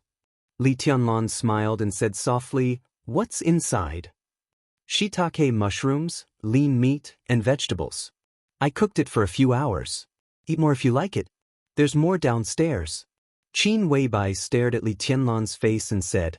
Li Tianlan nodded and looked at the porridge in front of him, lost in thought. "I didn't like porridge very much before." He was silent for a full 5 minutes before he suddenly opened his mouth and said in a self-mocking tone, "There are very few people who like to eat porridge in a place like ours. There was no electricity in our campsite, so we had to burn a fire to cook. There was a lot of food, but most of it was piled up all year round. It was hot there, so the rice would sometimes go moldy and turn yellow or even black. There was a river near the campsite. The water was drinkable, but it was not clean and a little muddy. The porridge cooked with that kind of water and that kind of rice really didn't taste good. But it could keep people from getting hungry, so I had to make do with it. I'm not afraid that you'll laugh at me. When I was a child, I was about 4 or 5 years old. I cried every time I ate. If I didn't eat, I would get hungry. If I was hungry, I would cry. If I ate bad food, I would still cry. I started to practice martial arts when I was 5 years old. When I was 8, the rice in the campsite was very moldy. The rice was black, and the porridge was black and smelled fishy. It tasted worse than medicine. I trained hard at that time and ate 5 or 6 meals a day. Basically, it was that kind of black porridge. I vomited after eating it, and then I ate it again. I ate it for about a month. Since then, I've been traumatized. Every time I eat porridge, I feel uncomfortable. Later, I couldn't stand it anymore, so I went hunting. When there were more people in the campsite, there were more animals. When there were fewer people in the campsite and there were no animals nearby, I could even catch a snake as a big meal. I often got nothing from hunting. When I was hungry, I even gnawed on tree barks and grass roots. I really didn't want to eat those moldy things. At that time, I thought that if I could really get out one day, I would absolutely not eat porridge or steamed bread. I would eat meat for every meal and nothing else. When I came to Huading, the first meal I had was with you and Senior You. It was the most comfortable meal I've ever had. Later, I ate the porridge you cooked. It smelled so good, so damn good. I fell in love with it the first time I had it. Even now, every time I eat, I'm very surprised. So now I can't even adapt to eating, let alone adapt to Zhongzhou state. Every time I look at these food, it's like a dream. Li Tianlan's voice gradually became lower. Finally, he looked at the bowl of porridge in front of him and murmured, "How many years has it been since Grandpa and those veterans tasted such a bowl of porridge?" Qin Weibai reached out and grabbed Li Tianlan's hand. Her eyes became softer and softer. She said softly, "Do you miss them?" "Yes, even in my dreams. I can't wait to bring them to Huading now. I want them to see the prosperity now, and I want Grandpa to see you, his granddaughter-in-law." Li Tianlan smiled. Qin Weibai blinked and deliberately diverted Li Tianlan's attention. She said with a smile, "Granddaughter-in-law? I'm not the granddaughter-in-law in your grandpa's heart. In any case, I won't let him be satisfied." Li Tianlan was stunned. His originally gloomy mood also became confused. "What do you mean?" Qin Weibai deliberately guided Li Tianlan's mood. She sat opposite him and said with a smile, "Do you know why I don't let you go back to the Sky Academy with Zhuang Huayang? I just want to give some people a chance. Since you entered the school, you've performed so well. Some people have been waiting for so many years. I guess they can't sit still anymore." Li Tianlan was still at a loss. Qin Weibai gently glared at Li Tianlan and said in a soft tone, "Didn't your grandpa tell you? You have an engagement. Have you forgotten? The person you will marry in the future is her." When she said this, Qin Weibai's expression was calm and gentle, but her eyes were a little complicated. Li Tianlan's heart trembled slightly. He subconsciously shook his head and said in a firm tone, "I only want you. Marry me?" Qin Weibai blinked her eyes and smiled sweetly. "Marry you?" Li Tianlan said resolutely and without any hesitation, "The engagement can't stop me. Grandpa can't stop me. No one can." Qin Weibai looked at Li Tianlan in a daze and did not speak for a long time. Li Tianlan's face seemed to be a little hot, but he hesitated and said, "In my heart, only you are the most perfect." Clatter. Qin Weibai suddenly reached out and directly swept all the things on the table in front of her under the table. The porridge and pickles fell on the ground in a mess. She stood up and put her hands on the table. She lifted her long and straight legs one by one. Under Li Tianlan's somewhat dull gaze, she climbed directly onto the table and climbed toward him. Li Tianlan swallowed hard. Qin Weibai's face was red. She was obviously a little shy to do this kind of thing for the first time, but she did not have the slightest intention to stop. She climbed over the table and sat directly in Li Tianlan's arms, her eyes like silk. At this moment, Qin Weibai could be said to be extremely charming, wild, and sexy. Li Tianlan breathed quickly and held Qin Weibai's body tightly. The hot blood rushed and washed away his reason, making him almost completely crazy. You're tuning into the Wang Lin's Journey YouTube channel. Don't forget to subscribe and join us on this journey to catch the most captivating stories.